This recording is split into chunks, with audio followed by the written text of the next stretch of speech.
for life. Good morning. It's Monday, January 26th, 2026. The Anti-Hero broadcast is the news entertainment broadcast for all veterans, first responders, and all blue-collar Americans. Hell of a show today.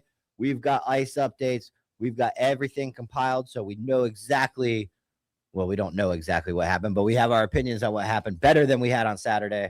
We've got the division playoff games that happened yesterday. We got Sports with K9 to go over that. And, of course, Rob O'Neill was on Andy Stump's podcast that dropped this morning, and we will be breaking down the lawsuit portion of it because it's filled with a bunch of fucking nonsense, of course. So turn my headphones up. That was an attempt to do that without doing it. All right, so we have all the angles from the ICE shooting ready to go. Let's be clear. Like you said, this is our opinion.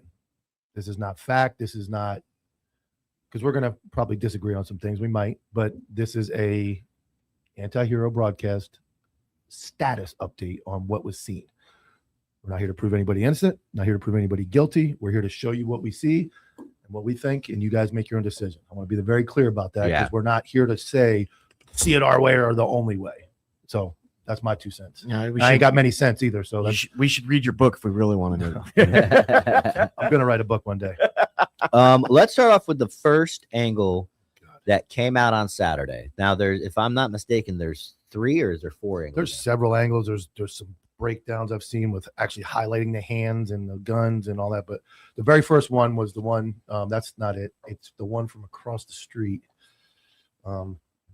That's the slowed down version of the Lady in Red. Lady in Red. Well, let's watch that one. Okay, so this is from when you watch the very first video. I'm sure we all seen it. We saw the they pushing him, the video from across the street that everybody saw where the initial zoom in and all that. Everybody said, I want to see the lady's video from the red coat. She was behind everybody videoing. So this is not the red coats that tried to take over the United States. This is the red coat lady across the street. So let's play that one. I'm off to a blazing start. That's cool. Yep, you're good. You're good. We're off to a blazing start here. There we go. The rape whistles are being screamed. Pause it for a second. So your first video you would have seen is across the street looking back. Yeah. And you see this lady in a red coat videoing. This is her. We wanted this angle the whole time we were breaking down Saturday. Good. What's wrong with you? Honestly.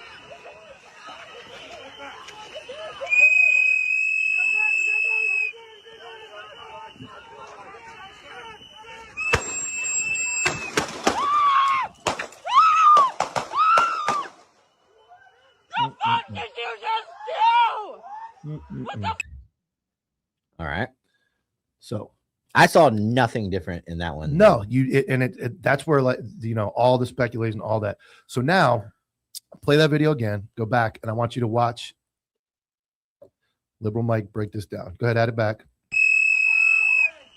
I'll tell you when to pause it.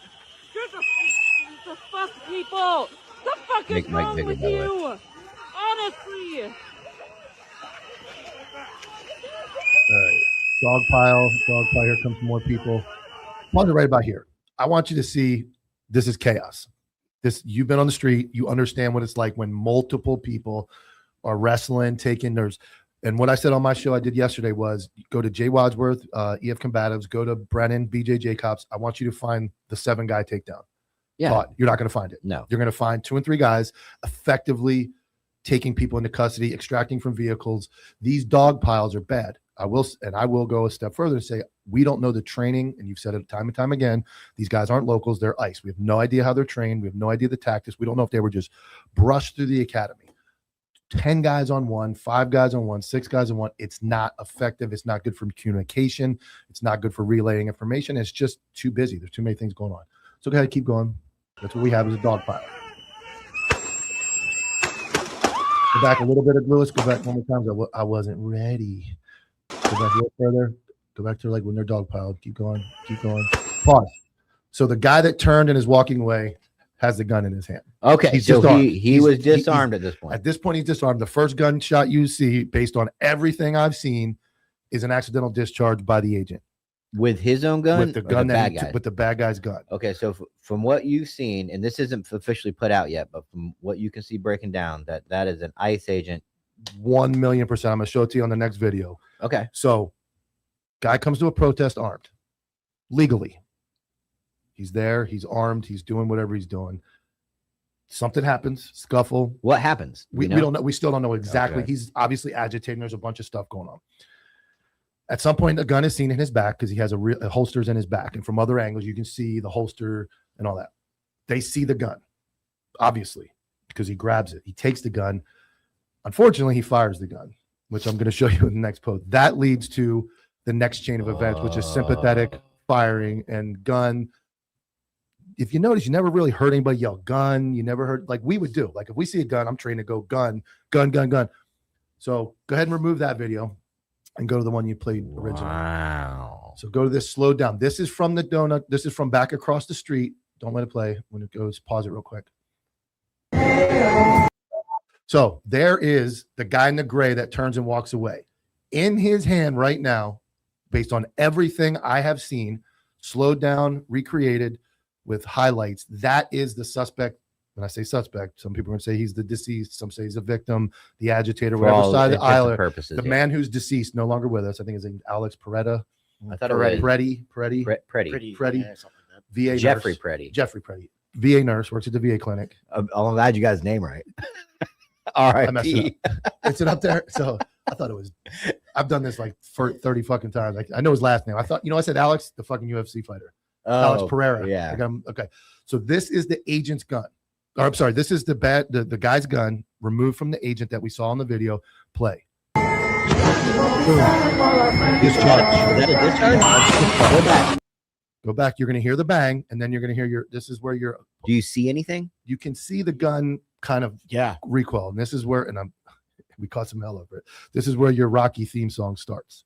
And bang, bang, bang, bang.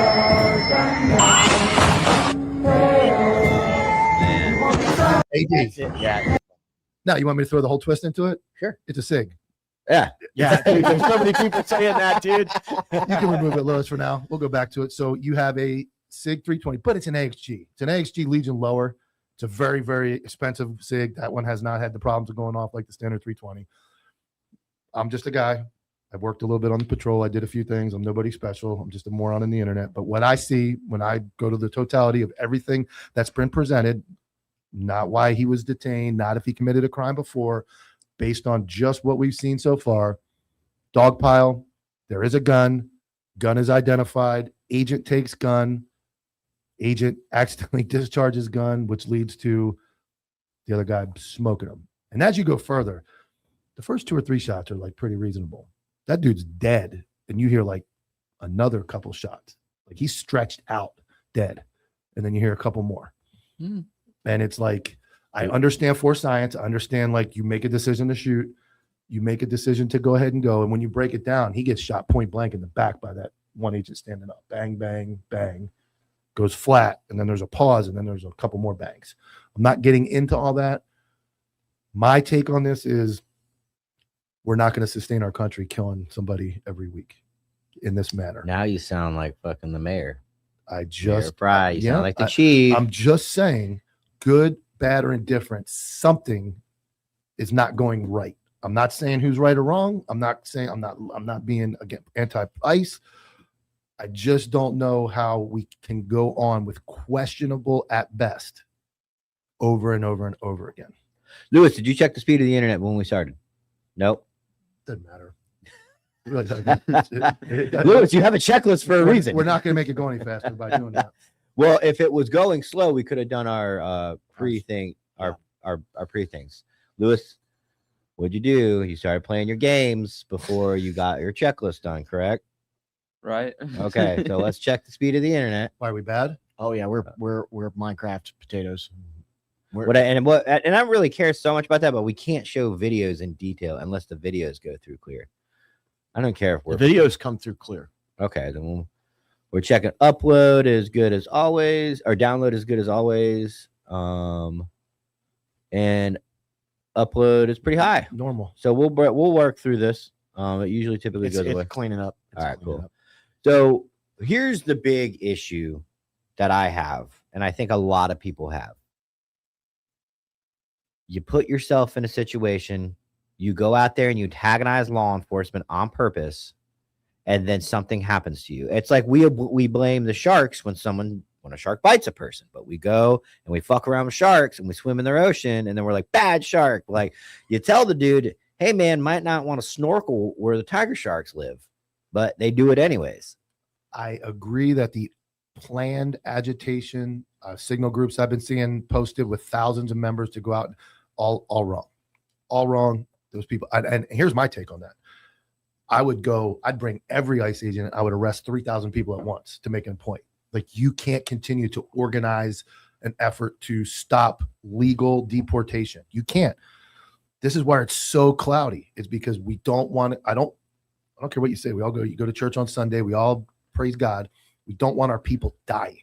I don't root for like, ICE got another one. But if they have to die, they have to die. But we don't want that to keep happening. Of course we don't want it, but we also can't allow Minnesota to be the way it is. No, I agree. I agree that there has to be something done.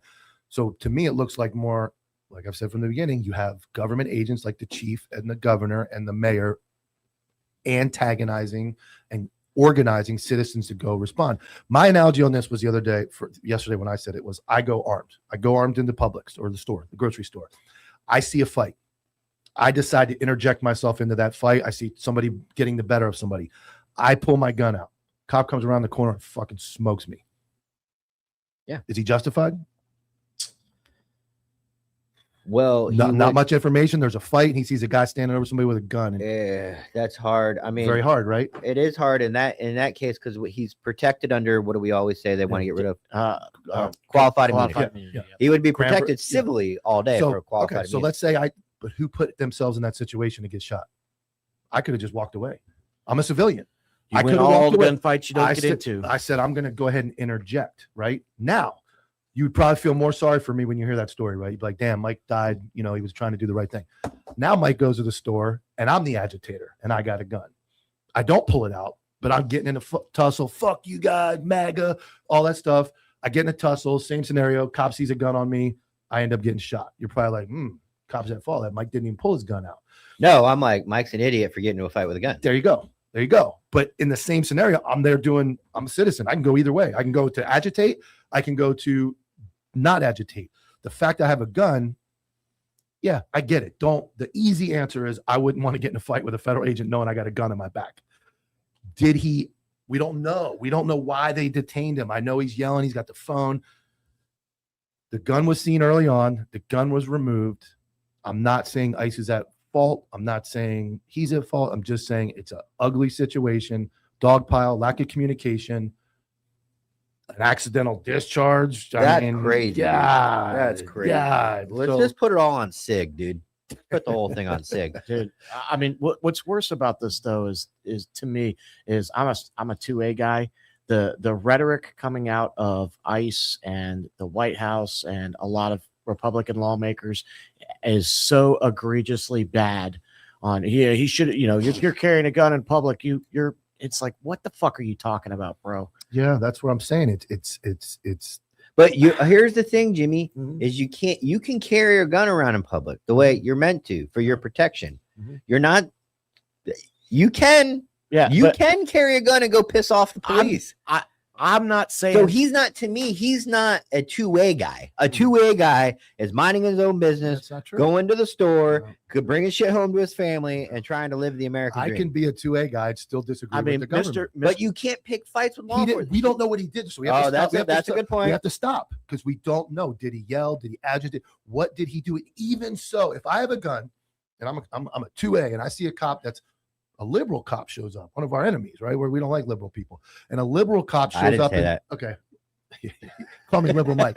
A liberal cop shows up and my buddy's standing there with an American flag on the corner and he starts going, get out of here with that American flag. You're out of here. And I'm like, fuck you, dude. We're American. I got my gun. I'm an American. And I get in a scuffle with the cops. You're going to go, oh, Mike's wrong for getting in. No, but that's not Mike's wrong for standing up for his. That's the same in the most heated fucking arena in modern time right now, Minneapolis, Minnesota.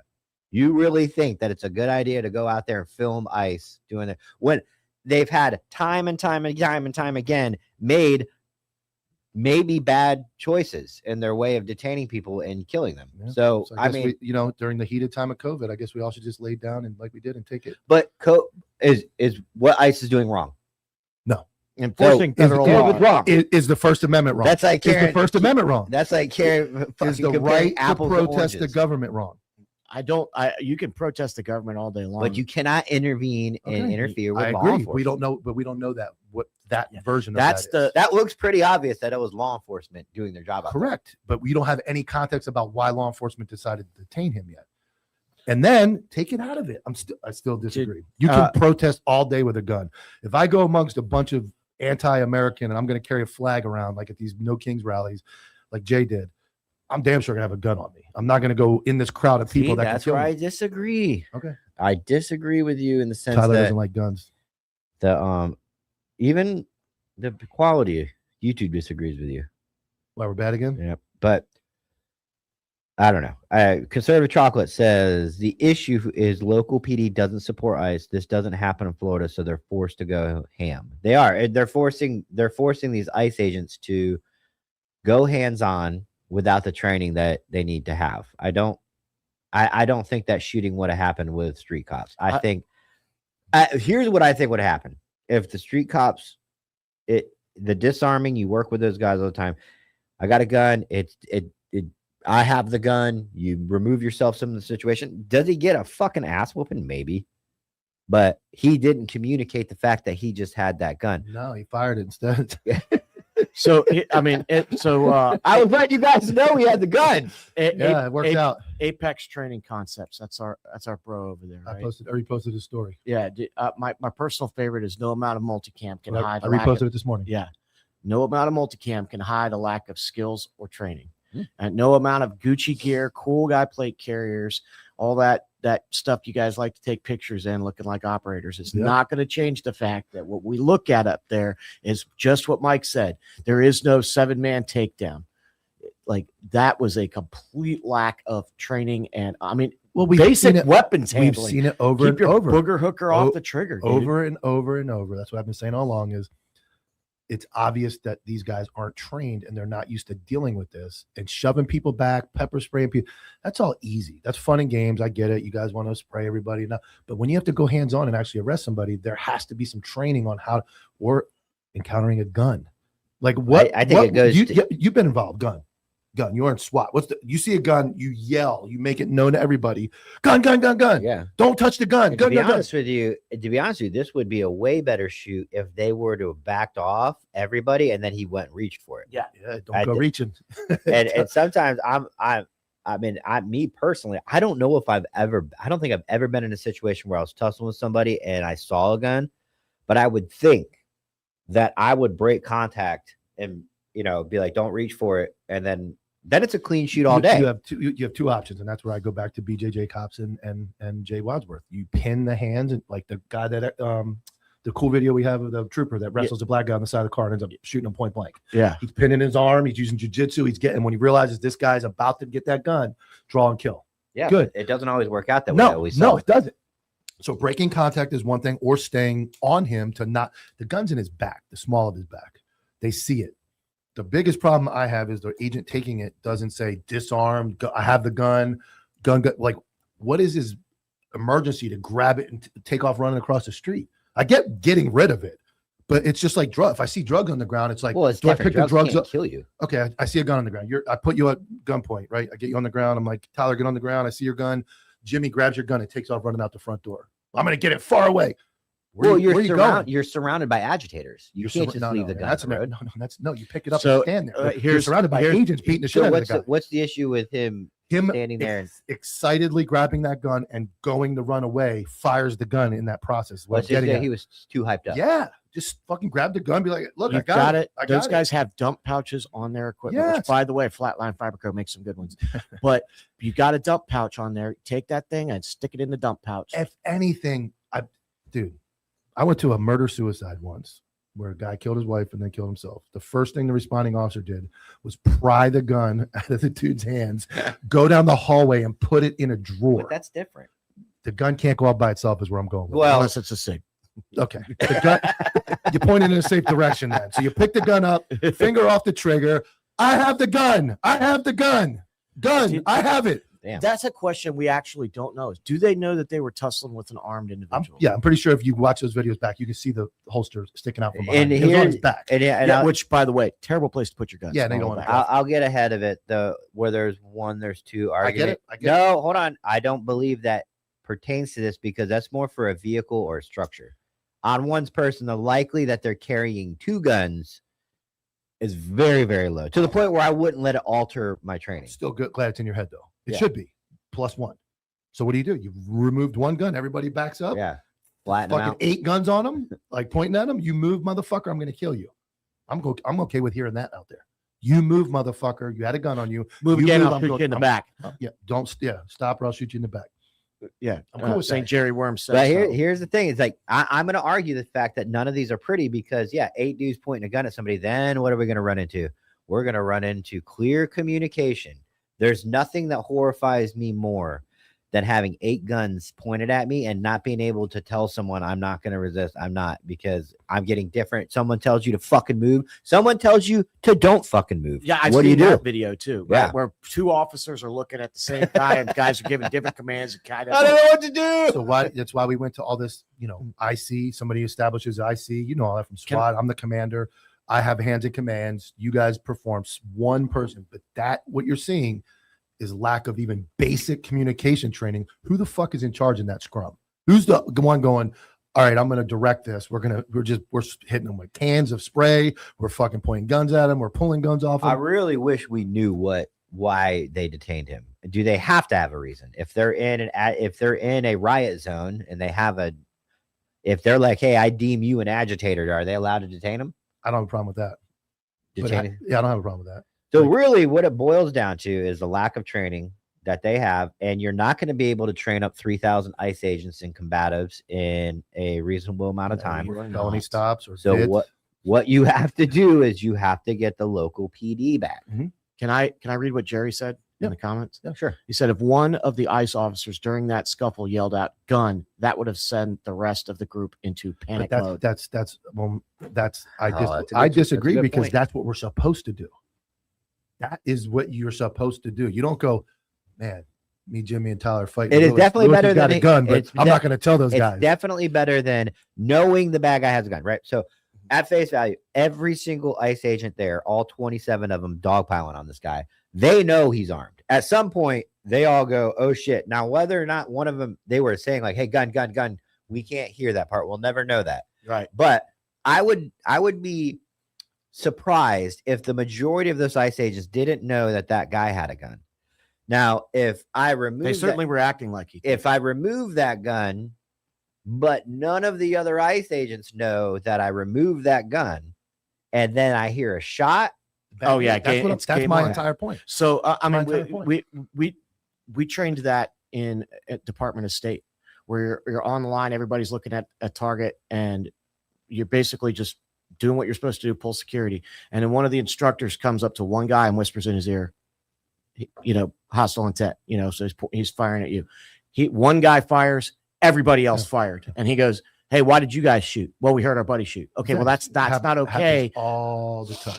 Yeah. And Jerry just said, he goes, the supervisors of the ICE officers need to reassess their tactics on how they go about deciding who they're going to fucking Yeah, arrest. it's like me and you clearing this building. I come to that door. I see an armed guy, and I don't tell you he's armed. And we're getting ready to make entry, or I see him put the gun down, and then we turn the corner, and you're like, "Oh fuck, he's got a gun right there." Yeah, so I'll put it down. That would be good information for you to know. Like he had a gun and he cooperated enough to put it down. Don't worry, I got him. Like Versus me just going, "Hey Tyler, I saw it, but I'm not going to tell you what I saw." I'm busy. Come on in. I mean, yeah. So when you grab a gun, it's very important to relay your that. point, like we live in Florida. Like I've been pulled over before, and by sheriffs, and they were like, "Hey, you got a gun in the car?" "Yeah, man, it's right over there." "Okay, don't reach for it." They're so used to fucking seeing it that's not a big deal. I mean, I'm sure it is a big deal in some level, but it's like, hey, I've already kind of assessed what this guy is and what he's doing.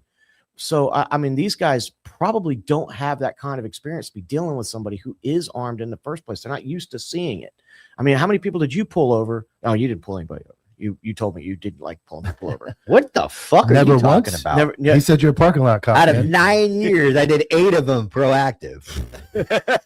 This motherfucker over here is talking shit now. Copville will be That pulling, wasn't meant to be a Cop- shot, but I mean, it is funny. Copville will be pulling You Tyler's. told me you didn't like. I never once I'll fucking put a told public you that. records request in for your You activity. could do all my traffic stops, baby. Yeah. Tons of dope, drugs, warrants. Oh, I mean, so like speeding tickets is what I mean. I didn't write speeding tickets.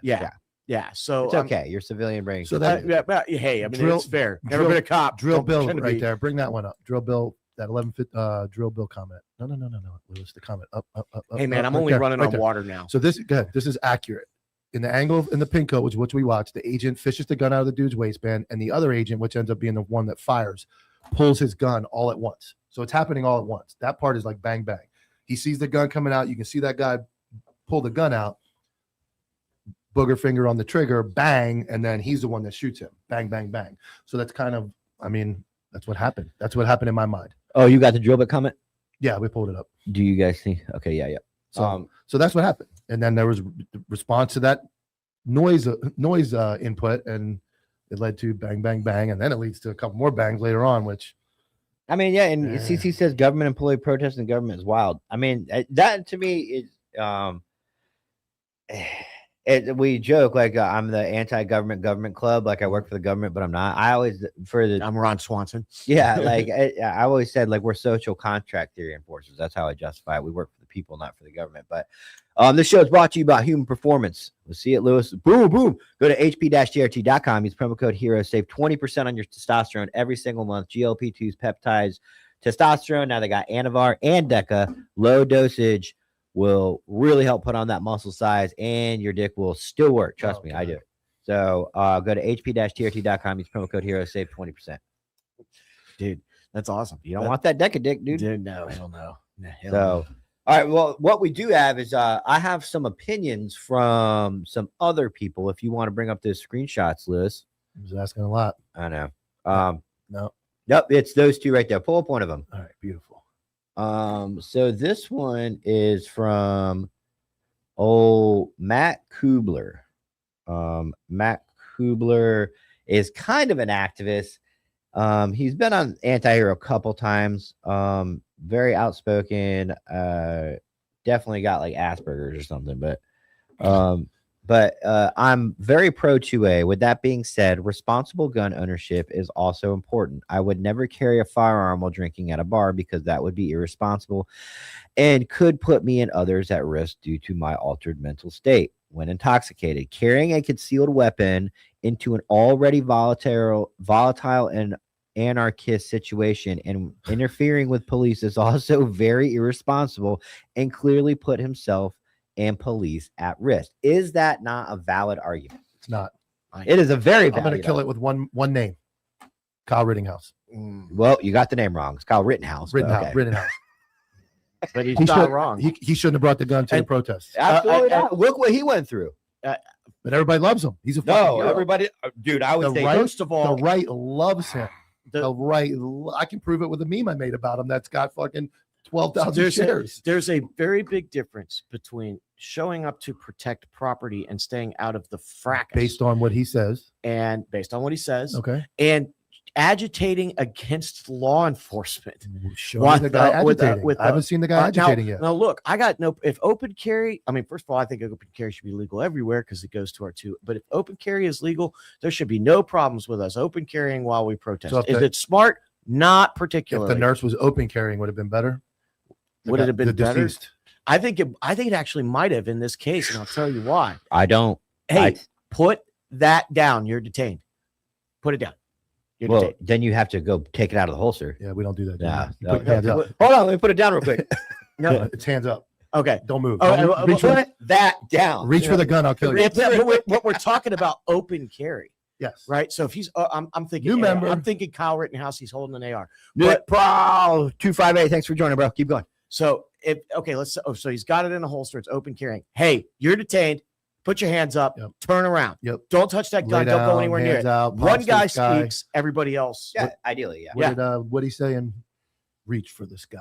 Yeah. Woody Woody Yeah. from This Toy Story. town ain't big enough for the Reach two of for us. the sky. That's what you tell them when they have a gun on them. Yeah. So reach for the sky. Another one from Another Dan Crenshaw. Ooh, He Dan. voiced his opinion. And I just grabbed these. I saw these people voicing their opinion and thought it was very brave of them. Doesn't look like Dan. No, that's not Dan. Dan's commenting on a reel that he shared. That's some liberal. Yeah, CNN guy. But Dan Crenshaw says, from a tactical self-defense perspective, the moment I realize a person has a weapon, I am immediately escalating my response. Even if it's true that law enforcement took his weapon, the man continued to resist.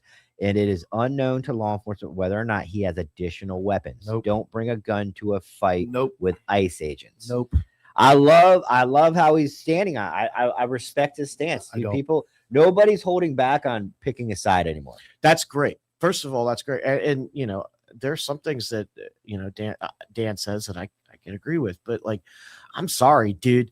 Like, if you are going to, I mean, first of all, what do we talk about when we talk about murder, right? You have to have, first degree, you got to have intent and premeditation, Correct. right?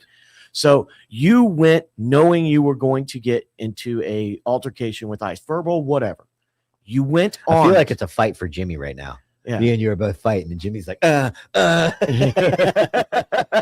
Dude, last night I was on my own. I was alone. Not in the really. fight. Oh, the real Josh Best 5386. Thank you for joining, brother. I agree to a point with what you guys are saying, but Uh-huh. you can't just chalk it up to Our video quality always doesn't suck this bad, by the way.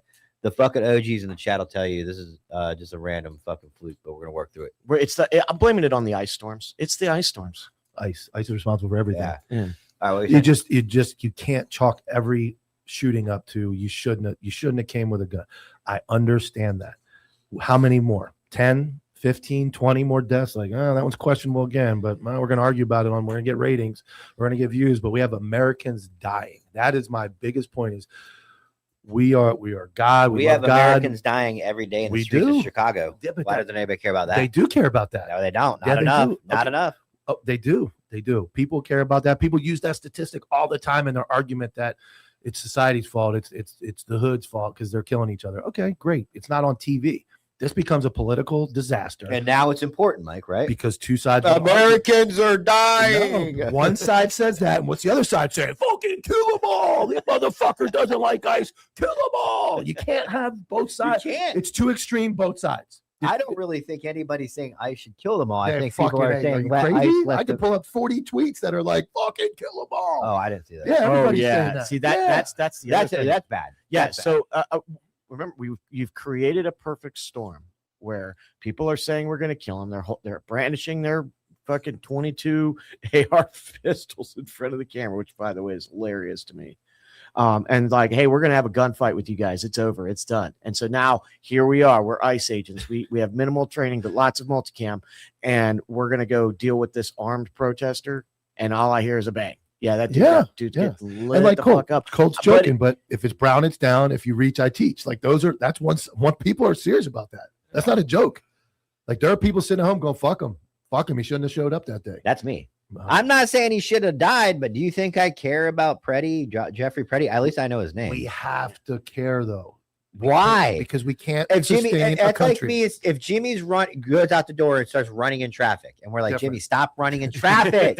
I can only care so much You about should have Jimmy. stopped him from drinking. I'm before he gonna. went out there. Hey, Jimmy's on the water these days. I'm gonna say, Jimmy. You know what? I it sucks. It sucked, but I don't feel that anymore. As if Jimmy was just standing on the side of the road and got creamed. You It's didn't different. take an oath to protect Jimmy. Jimmy's on his own to run out the door. When you take an oath to protect the citizens as an agent, you have to protect the I citizens. do, whether unless that- they're fighting me. All of these things you can can't be just true. kill them. Well, they could all be true at the same time. Everything what you guys are saying they can both be true. I agree. He shouldn't have showed up to fight ICE with a fucking gun, and those ICE agents should have had some better training and better tactics. I think And- that's the truth. Yeah. We're going to argue, but that the bottom line is And somewhere in the middle is the right answer. yeah, but like I said, you cannot. Well, I know the right answer. The right answer is politics needs to stay out of it. Yeah. The local PD needs to be working hand in hand with ICE. Yep. You cannot train up ICE on combatives in a reasonable amount of time to continue this operation. It's not possible. Therefore, local law enforcement and state law enforcement has to be working hand in hand with ICE. ICE needs to be doing him, this investigation, that. 2/3 of them need to go back fucking home, and local law enforcement needs to be running the show. Right. They need to be the Rangers for the Delta Force. Yes. Fucking do an outer cordon. Here's where we're going to do our operation. It's done. It's over. And we're ICE off can the be doing X. things like setting up mobile. Here's the things you have to provide logistics, right? So a mobile or a temporary detention center, right? Yep. That needs to be built in fast because Mike is right. We need to go through and spend one day sweeping up a bunch of almost people that easy targets that aren't going to put up a fight. And you start roping in hundreds and hundreds of people a day that are detained on some kind of weird federal law that we can just hold them until we're done with them. As much as that sucks, that would clean up a lot of the streets to be able to do their job. And ICE needs to have this is what we want to do. Because if you look at what they're asking ICE, the only answers I've ever seen are, we're here till the job's done. What does that mean? Yeah. That's like giving the emperor power, and then I'm going to give it back. Senator Palpatine. Yeah. I'll give the power back once I've done what I need to do. Justin's going to love that in the chat. But I mean, dude, these guys, I mean, like, you could create, I mean, Mike, I know, was on a task force. You guys are on a task force, right? I wasn't. Okay. So you got a task force. Hey, you're going to be the task force to ICE. Okay. You're on the federal task force. Cool. Hey, here's your job. Fucking outer cordon, crowd control, whatever the fuck you guys call it. I don't know what cops call it. But once that's done, it's like, hey, we're going to do this hit. We're grabbing these people up and we're leaving. It's a raid. We're going in, we're doing certain things, and we're out. You learn this, and you know it. You learn this in the hood, dude. You learn these crowd control techniques by doing it. How many times you been on a search warrant where the whole hood shows up and you're the screaming? The and new yelling. guy is always the one that loses the shit, and everybody makes fun of him. Like, there's nothing you can They do. call in you this situation. green, you're a rookie, but you're talking, get the fuck back, or I'll fuck you up. And everyone's like, no, you ain't, dog. Yeah. Both your colleagues and them are saying, the buffer's like, bitch, you can't do shit to me. Yeah. So, but you learn those tactics by working the street, having real life experience. I feel bad for these agents that are going in there, $50,000 bonus, getting put right on the street, have no real training experience, never been in the hood on a warrant, in a big crowd. They're fucking already, what are they, college kids? They have to have a degree. I remember my first day in the hood. I left one agency to another one to go work the hood to get real cop experience. And my first day in FTO, I remember I told this fucking hood rat chick, I was like, get the fuck back or I will put you back. And she goes, the fuck? And just starts screaming at me. And I look, and my FTO is just fucking laughing. Yeah. Like, what do you, now what? Now what? Yeah. So you gonna fight her? You have to learn that, like, back and forth. And what we're seeing, to me, is not, I am the government, listen to me, although that is the law, doesn't quite work because you're seeing it not really work. So you either go get everybody out of the way and continue your operation, or you pull back and go, okay, this doesn't seem to be working. What is next? And is it untrained? And I'm not saying they're untrained. I don't know anybody on the scene. It appears to be, based on dog piles and what I'm seeing, untrained or not ready agents. Like, I would look at that video if I was DHS and ICE, and I would go, all right, let's bring this in. We have to, let's recreate this and say, all right, we don't need 6 guys hitting a guy with a fucking can of spray. Let's get 2 guys watching the crowd. Let's form a circle, kind of like we do in riot control. He's got a gun. Let's yell gun. Yeah, let's yell gun. Let's get him down. Let's prone him. Like, let's do some shields. Where the fuck is his shield? Anybody got a shield ready? You can walk around. Just have one ready. The guy's got a gun. You smush him with the shield. There's so many tactics we learned in SWAT. You run into a guy. You see a guy with a gun. You mush him with the shield. You push him down. There's so many other things. But the dog pile, hitting him with pepper spray, screaming and yelling, and unorganization is not working. I'm not saying that ICE is doing the wrong thing. I'm not saying I'm taking a side. It just doesn't seem to be working. We need to do something. You don't different. think ICE in the streets is the answer? I do. I just more organized and better trained. That's my personal opinion. That's not doable. Here's because you have to pull. How are you going to train that many ICE agents? You have so okay. Let's slow that down for a second. Let's New York loses 5,000 cops tomorrow. We're just going to go, hey, these next 5,000 dudes that walk through the door, they're fucking going on the street. It does. So I think they've admitted that most of the high profile targets have been apprehended. That's correct. Okay, so cousin Julio down at this corner store that's here illegally, that's selling, making fucking tacos in the stand, he could probably wait. You could probably give him a little bit of a time to catch up on the training. They supposedly went out, wrangled up all the gang members, all the high profile targets. They went crazy. They got all these people. The dude at Home Depot walking out with the fucking 2x4 can probably wait a couple more days, a week, a month, till we get some better training dealing with the crowds. That's liberal Mike's opinion. Oh. Aaron Hall 6354. Thanks for joining, brother. And we've got another super chat from Joe Bit. How about the talking heads on TV lying about the situation, spinning us a crock of shit? They're there to seemingly sow division. I agree on that. Yeah. Both sides. That's Both the sides. only reason you would come here, even when we're fucking Minecraft characters, is because we don't have any fucking interest in spinning it one way or the other. This is through our eyes, through our experience. All right. So pull up the article that I sent Lewis. It's a link. He's not gonna be able to handle this. I think he's got it. I can tell you right now, he don't got Instagram pulled up. That's all right. While we're doing that, I have a question. I mean, What's up? Yeah, Lowe's is running a video. We're supposed to be running the video. No, it's Okay. a link. It's just a. Okay, it's playing. Go ahead. Okay, so I mean, basically, what we have happening now is ICE is going into the Bacara market and in the middle of broad daylight to do these fucking operations. Did anybody talk about maybe doing them at night? There's all kinds of things. That's what I'm getting at. Yeah, like And we know we've already proven that they're fucking illegal. But the They're using alien- technology to track everybody's phones. Yeah. You get them at 1 a.m. You get just them. get them at fucking 2:00 in the morning in their house. It's just, and that's a great point, because what have you seen SWAT do? What did SWAT used to do? 1 a.m., 3 a.m., and what was being said? Yeah. I thought somebody was breaking in my house, so I shot they the SWAT moved it guys. to dusk. It started right when the kids go to school. Yep. The kids leave the house for school. All the time. Our SWAT ops were little Johnny walks to the bus stop, little Johnny call the school, Kids little are out. Johnny's at school, Girlfriends at work. bang, bang, bang, off we go. So we adjusted even those high risk drug search warrants to go, let's change things a little bit. Once again, I'm not saying ICE needs to stop what they're doing. Let's just get it figured out a little better. Yeah, can we just have a conversation about tactics? Yeah. So you don't need to pull it up, Lewis, because I think the font's going to be way too small in there. But CBS News reports 2 federal hearings Monday after Border Patrol kills Alex Pretti.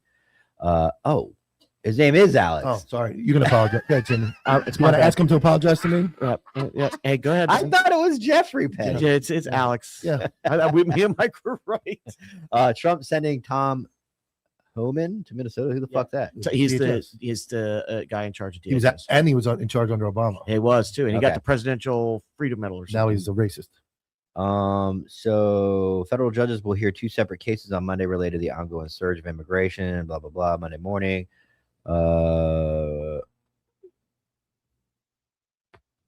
Pretti is ICU nurse who worked in the Minneapolis VA house. Also, to put to rest rumors that he traveled there to protest. He did not. No. That I saw that everywhere. He's taking care of veterans every day. Oh, shut up. He's a You vet- even said it dramatic. Veterans. He was. He's a competitor of the He was helping you guys out. I would That's like to killed him. talk to some guys that have to go to that VA. You and find know out. what? One of those ICE agents probably was trying to get to 100, and Pretti said no. Oh, there goes my tinnitus. It's all over. No, now they all got PTSD. That's a 75% rating right there. Yeah, but you can't do PTSD and the fucking what do you call it? The TBI. 'Cause both are head. PTSD is easier. Yes. U.S. District Court Judge Eric Tostrud, God, these names are weird, granted a temporary restraining order against the U.S. Department of Homeland Security over the weekend, barring the department from altering or destroying evidence connected to the killing of Alex Pretti in South Minneapolis. Somebody's got a point there. Our Right. faces are made for Minecraft. That's why we're trying to go to radio. Yeah. So, I mean, I think that's interesting that they think that they're going to tell the federal government don't do something. I mean, I don't know. A Supreme Court judge, that's who I think they said it was. Maybe they do have that power that they can actually. At some point, though, if federal law, I said this the other day, if we can't enforce the federal law on immigration, I can go buy a fucking machine gun. Or so, yeah, or a can. Yeah, like I can agree. have a fucking rocket launcher I agree. now. I agree. Because Where do you draw the line? Yeah, if the federal government, because that's who fucking enforces that shit. I agree. So that means ATF, you're next on the chopping That's block. why it's tough. It's so tough for me because I agree with the law. You have to come here legally. I agree. And we let it get so far. And then the conspiracy, kicks in. Why we're hiding stuff, the moon landing, all that stuff is a distractionary blow from what's really going on. The Epstein files won't be released. Like we're going to go to war with Greenland and Yeah. Iran all at once. Actually, well, Greenland already launched their attack. Yeah, That's why it's 3 degrees up everywhere. Greenland said, all right, bitches, you want to play with us? We got you. So, did you guys see that the National Guard has been deployed to Minneapolis, but it's a little confusing on what they're doing? yeah. It's I've seen a Waltz- few LMTs. Waltz brought the National Guard in. Yeah, Can you pull up Instagram, Lewis? That's a lot. I saw a few LMTs. I even didn't gave you a see 'em. layup and said, I don't think Lewis has got it up. He didn't think of that. He didn't figure that out. Oh, there it is. All right, so go. Let's do the routine. Do I got to walk you through it? Boom. You got to make it bigger so you can see. Make the whole make it so I can see the whole screen, Lewis. I don't need to see that right now. I need to see that. There you go. Up, up, up. Keep going, keep going. It's the one where they're handing out donuts. Keep going. Right there, right there. Up. We'll get to that one in a second. Keep going up. Right there. Boom. Oh wait, nope, that's not it. It was the one below it. It wasn't low. There's two of them, but Right whatever. there. Fuck it. Right there. All right, we're Justin here. says he was handing out donuts. Man, Coffee, donuts, hot chocolate. What are you guys giving out? Coffee, donuts, hot chocolate. And you're with the Minnesota National Yeah, Guard? we are. Yes, we are. Why was this important for you guys to do today? That's a demonstration of safety and security. We're here to help. I got some coffee, donuts. That's it. That's the Minneapolis National Guard demonstrating safety and security. That's like community affairs showing up. Yeah. I did. But we've said that before, that the National Guard from Minneapolis is not the same as the active duty command. No. You brought the 82nd Airborne. yeah, Wouldn't- yeah. That wouldn't one's be- going to be 11th Airborne, but that yeah, the conversation. Airborne's going. That conversation wouldn't probably go that way. Well, he's a major, so maybe. First of all, you should have been like, we're just handing out donuts. Yep. I mean, But even Karen has like a slick little fucking attitude about like even them trying to do the right thing.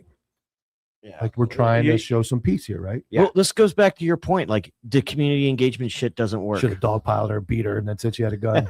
So they could have done. Karen's down. I didn't see a fucking. She tried to, I got it even better. She tried to throw the hot coffee on me. So I smoked her. I mean, at the end of the, you're never going to win that argument that people are putting themselves in harm's way. They just are. I agree. It's called the First Amendment. You can be stupid, Yep. but what you The can't do is Constitution's impede. You stupid. cannot impede law enforcement investigation. You're not allowed to do that. You're not. Man, I I don't think that you can even articulate in any way how, saying you can't show up to armed, and I'll be like, let me point you to Lexington and Concord, my friend. If you understand what I'm I getting have at. no idea what the fuck you're talking about. Those are the shot heard around the world. Yeah. Like our founding fathers is my point. Our founding fathers certainly protested. They went out and protested the government. They protested with their fucking guns. And eventually it became a revolutionary war. This is like, so this is it. This is the one that made, But this is the one that made conservatives anti-Second Amendment. I know. No, here's the thing with that. What's the point? Everybody wants to argue our rights, oppressive government but they forget we're wrangling up illegal, violent immigrants. I mean, that's a fair point too. That is a fair point. Well, so what should we just protest the government because we can, not because what they're doing? I would think every American should be on board with getting violent, illegal immigrants out of our country.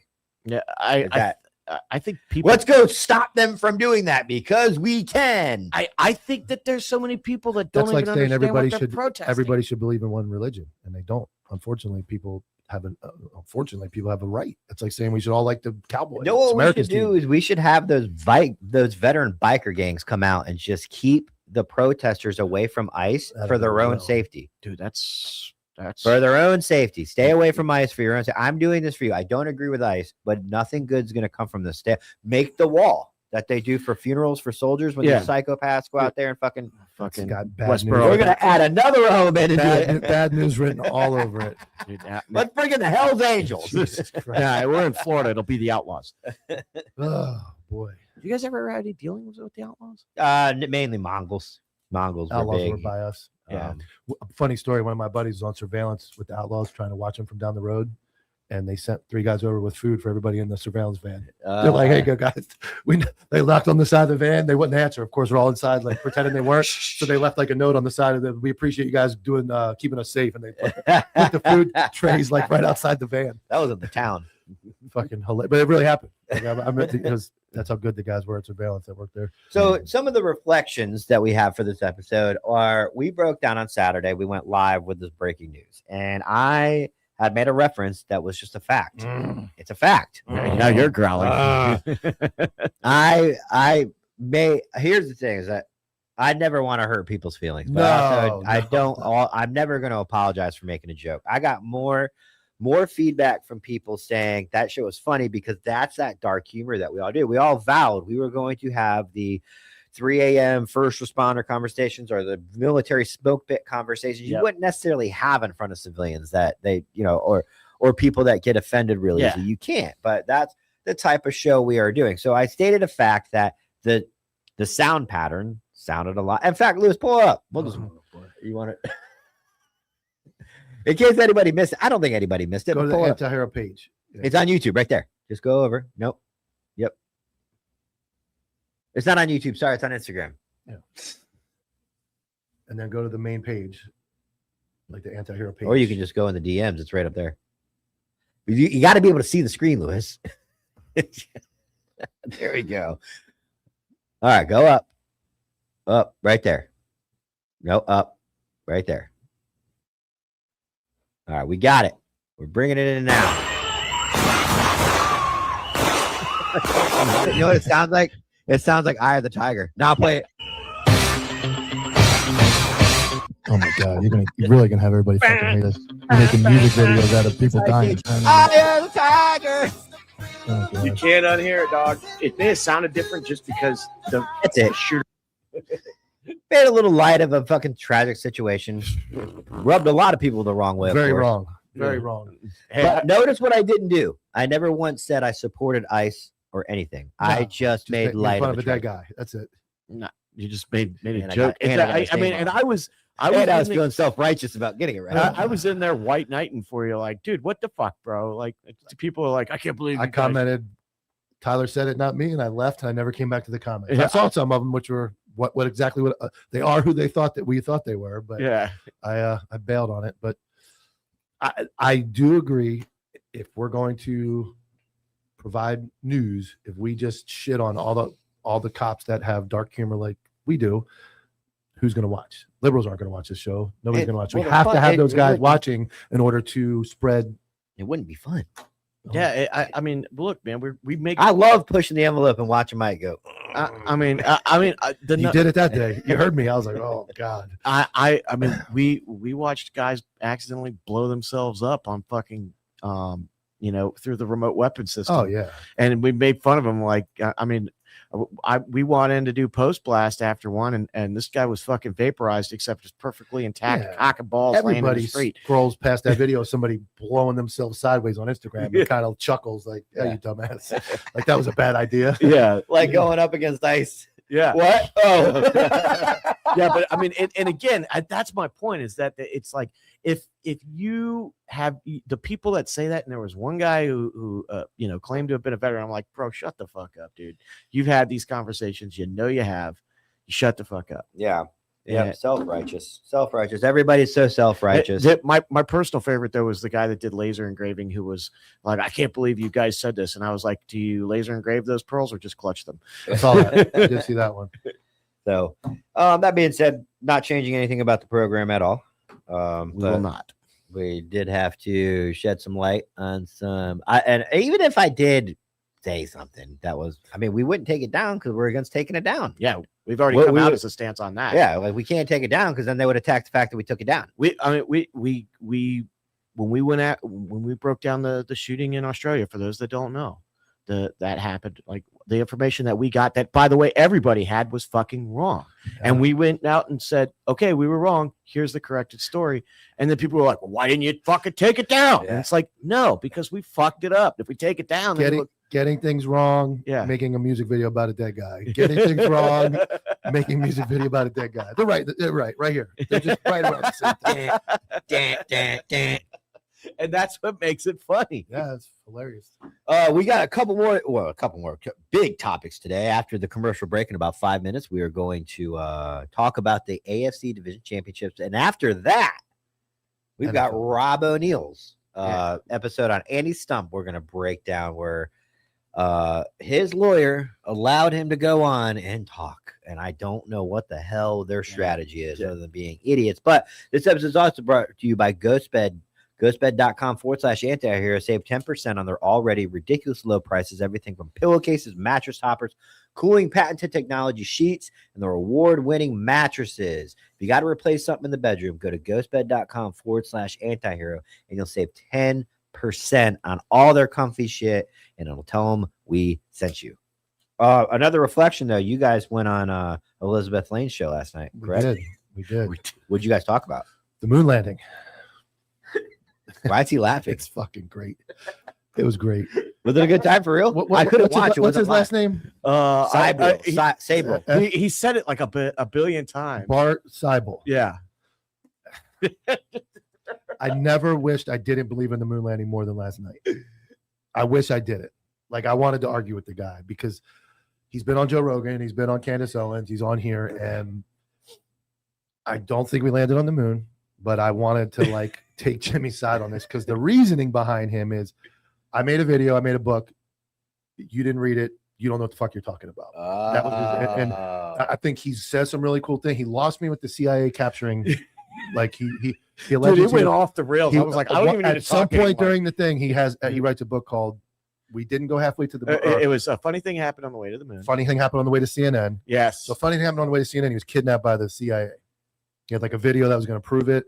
They put a bracelet on him that made him feel like he was on LSD. Then he escaped. They didn't go back and get him. He escaped. He went to a drug test. He had his buddy take a drug test. Hang on, I got to do something. Escaped or was set loose? He escaped the CIA. They didn't go get him. And then he pissed in a cup, gave it to his buddy to take to the lab to get drug tested because he was on some type of happy sauce to make him talk, some truth serum. Truth serum. And then the weekend that he put the sample in, the clinic got broken into and only that sample was stolen. So the government knew that he escaped, knew he went to his buddy, knew that he gave the sample. Knew what clinic to go to. Knew what clinic to go to, and then removed it. So he lost me there because I would think he's alleging they killed a guy involved in the space program to shut him up. Why don't and he alleged that Gus Grissom, Ed White, and Roger Chaffee were also killed by the CIA. Correct. So I do not believe we landed on the moon, but this story outside of like he does present some facts that I agree with. Like there's some questions about the shadows, the technology, could we go back, all that stuff. But then when he got into that portion of it, I got to see myself when I'm there because I think I say about 50 words the entire hour and a half. Yeah, I don't say much. Dude, first of all, Mike gave me my plaudits for word of the day. Jimmy sat quiet for like 20 minutes. Good job. Yeah, I know that. Getting shit on too. No, he's getting shit on too. And then the second half was even more. Jimmy finally stepped in the second half because the guy literally looked at Jimmy and goes, "Well, you don't know shit because you didn't read my book." He didn't say shit. He's like, "You don't know because you didn't read my book, so you're uneducated. You have no idea what you're talking about." And I went. Jimmy was like, "With all due respect, sir," and then it started to go back and forth. And she kind of said the same thing. She basically said, "Jimmy, you're wrong. You didn't read his book. You have no idea what you're talking about." She doubled down on it. Yeah, I mean, it was one of those things where like keep in mind, Elizabeth Lane asked us to come on because she doesn't know anything about the moon landing and she wanted to interview him. But here's her point of view was that, well, when I was in Georgia, you know, we learned all about the Soviet space program, and I'm like, okay, you're not an honest broker here.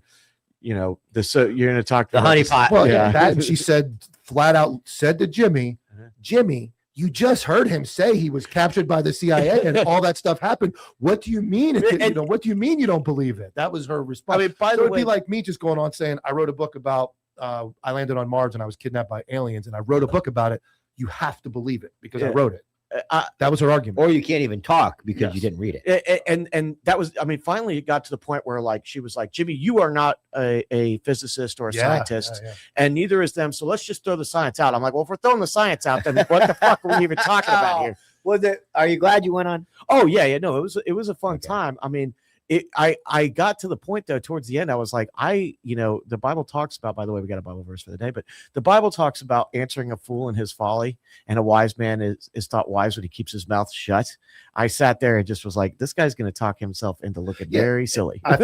Honestly, I felt like, man, I do believe in the moon landing, but I want to argue with this guy. Like, I want to flip my stand. I knew it. I'm like, dude, I'm sitting there. I'm going, man, jump in so bad and tell us like go off, and I'm like, I don't really know him. He's a guest of hers. He's obviously got a huge platform. He's been on Rogan, been up, and I'm like, you got kidnapped by the CIA and you escaped and you're kind of big and not very agile. Like, how did you run away? Then the Well, median, first off, the here, capturing first part where he was off, running in the here. median Yeah. and he jumped in. He was able to call a taxi. Yeah. Bro, it's a good story. Yeah. It's You guys will be able to see it on Elizabeth Lane's YouTube channel. It wasn't live, so it's not out yet. I think she puts it on her platform for a couple days before she releases it on YouTube. So you'll be able to see it there. This show's brought to you by Elevated Silence. If you need a can, go to elevatedsilence.com. Use promo code ANTIHERO15. Get a suppressor for your weapon. They have everything from 22 cals to 50 cals. Jim will walk you through the process. It's cheap, it's easy, it's quick, it's not as bad as you think. Fuck the feds, fuck the government. Just kidding, kind Not of a ICE, little though. We support them. bit. But we also don't support tactics. Go exercise your lawful right to get a can. Get a suppressor for your weapon. Go to elevatedsilence.com. Use promo code ANTIHERO15. Jim will walk you through it. When you get the can, put it on a gun, put it in your back, and go tell Yeah, ICE. do not go engage with ICE, though, when you get that can. We'll be right back with a commercial break. We will be talking about the division championships with Sports with K9. I guarantee you it's Monday, and Lewis did not send K9 the link. I was already going to ask him about that. Every Monday, Lewis. Roll the commercials. Over a century ago in 1910, the Flexner Report, funded by John D. Rockefeller and the Carnegie Foundation, re-engineered medical education from a holistic, whole-body approach, which appropriately treated the body as an interconnected system, to a compartmentalized approach under the guise of specialized medicine. They shut down or consolidated medical schools, marginalized naturopathic, homeopathic, and chiropractic medicine, replacing them with symptom management and synthetic drugs. Allopathy is a marketing strategy rooted in fear and manipulated science. This philosophy carried into veterinary medicine, resulting in over-vaccination, unnecessary surgeries, and manufactured food, just like they did for people.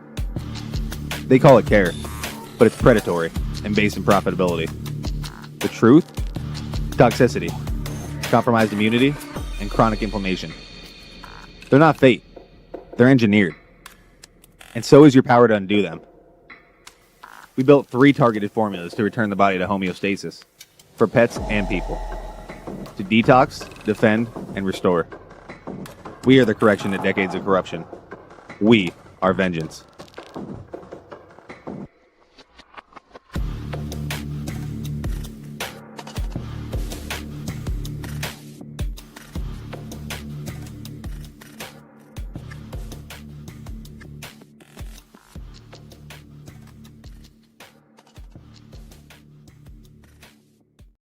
And we're back. Hey, guys. All right. So, second hour, we got to go ahead and do the one little ad read. Flatline Fiber Co. We already talked about fucking dump pouches, right? If you end up taking a gun off of some person that's shoot it. protesting, instead of running away with the gun and accidentally having an ND, maybe put it in a dump pouch you get from Flatline Fiber Co. Go to flatlinefiberco.com, put in the code ANTIHERO15, save yourself 15%. They got slings, they got freaking dump pouches, obviously. They got IFACs, they got everything you need, man. So go there. Get yourself some good equipment, put it on your fighting kit, and then we go talk to Mike. Violent Provisions. Check out our boys, Violent Provisions, veteran, law enforcement owned, operated company geared towards the violent professional. Go to @violentprovisions on Instagram or violentprovisions.com. Use code ANTIHERO for 15% off. And Goon Tape, the best tape. Soft tape for rough work. If you're a tactical athlete looking for an edge, try some moisture activated Goon Tape. Put it on your gun, but just don't take it to a nice rally. Put it on your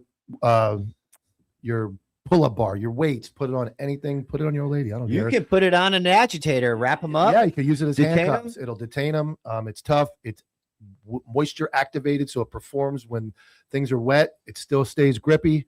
Go to goontape.com. Use code ANTIHERO15 for 15% off.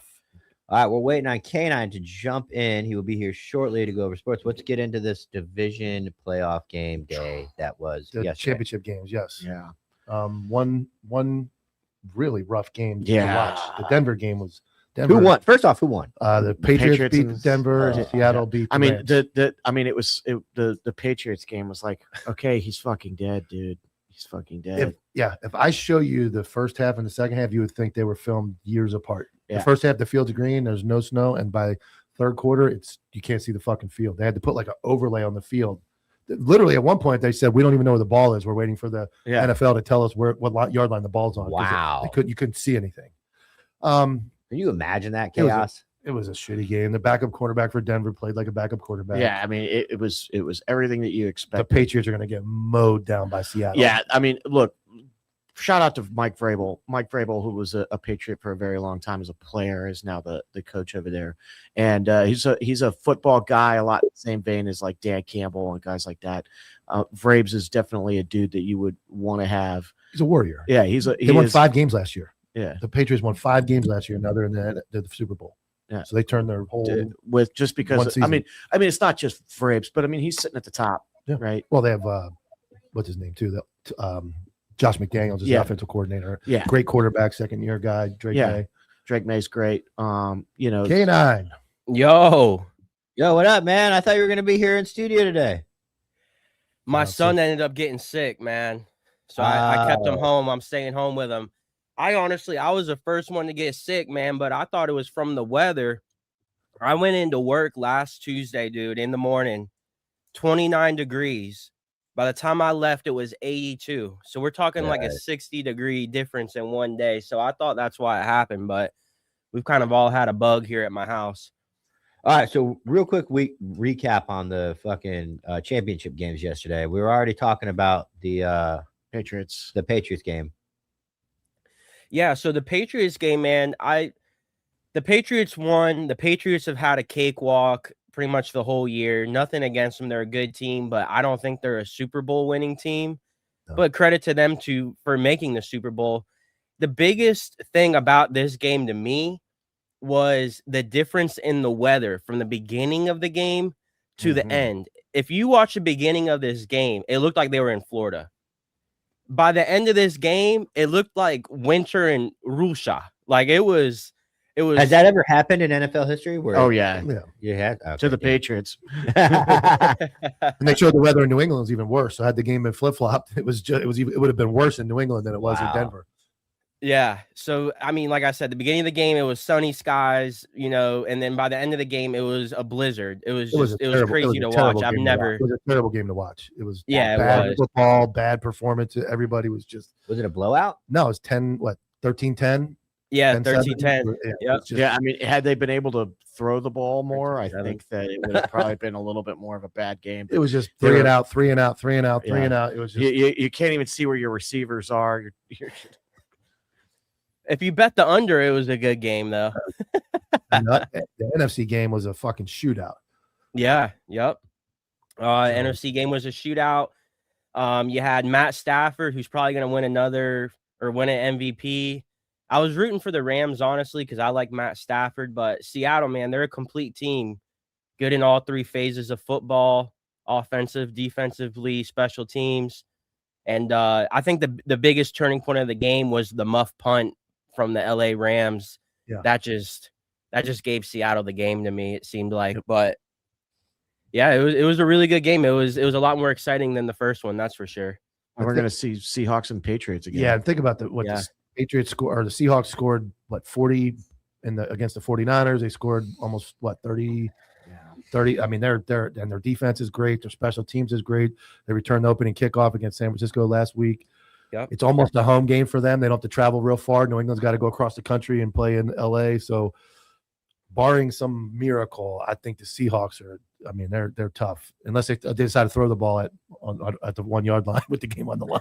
Let's not hope they make that mistake again. But it looks like the Seahawks are going to, and everybody, America's rooting for the Seahawks. Nobody wants to see the Patriots win. No. So they're going into the game as like the overall favorite. Poor Patriots, man. Well, I mean, like They're like the anti-hero broadcast. I can like Nobody these- wants I to can see like Patriots these- fans.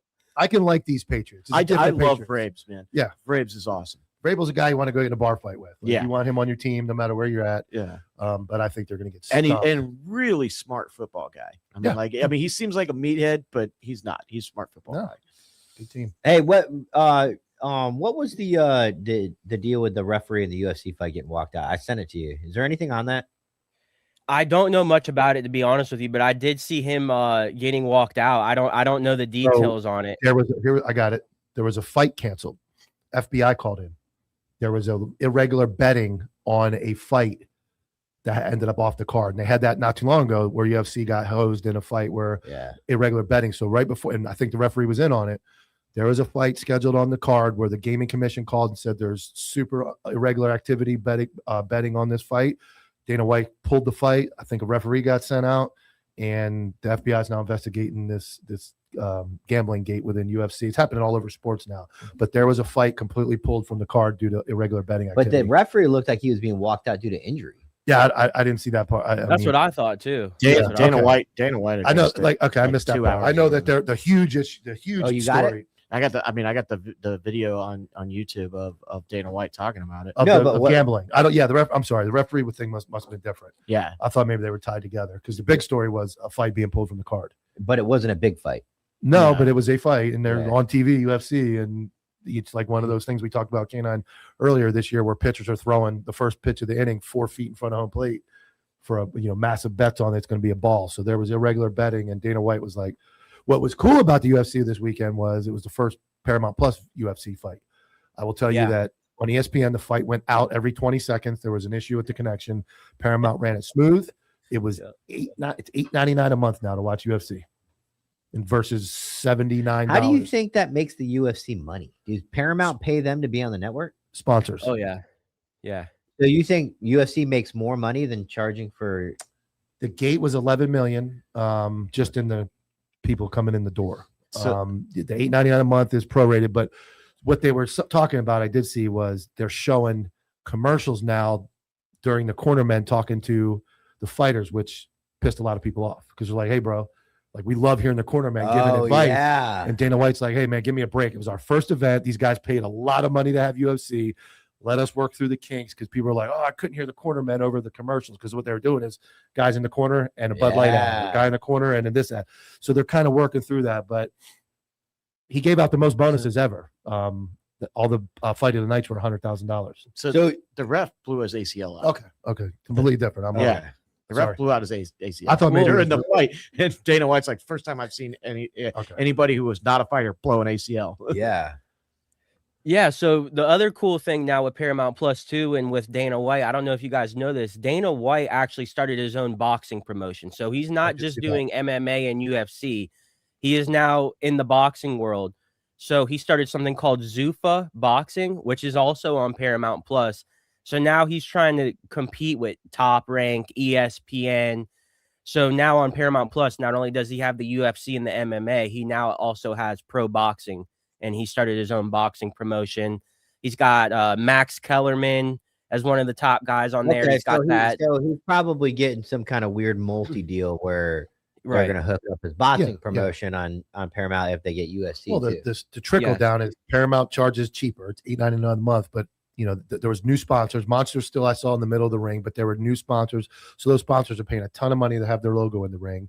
That's going to Paramount. So I'm sure it all washes out in the end where it's saving the consumer from spending $79 a month on a pay-per-view, because there's actually another fight this coming week.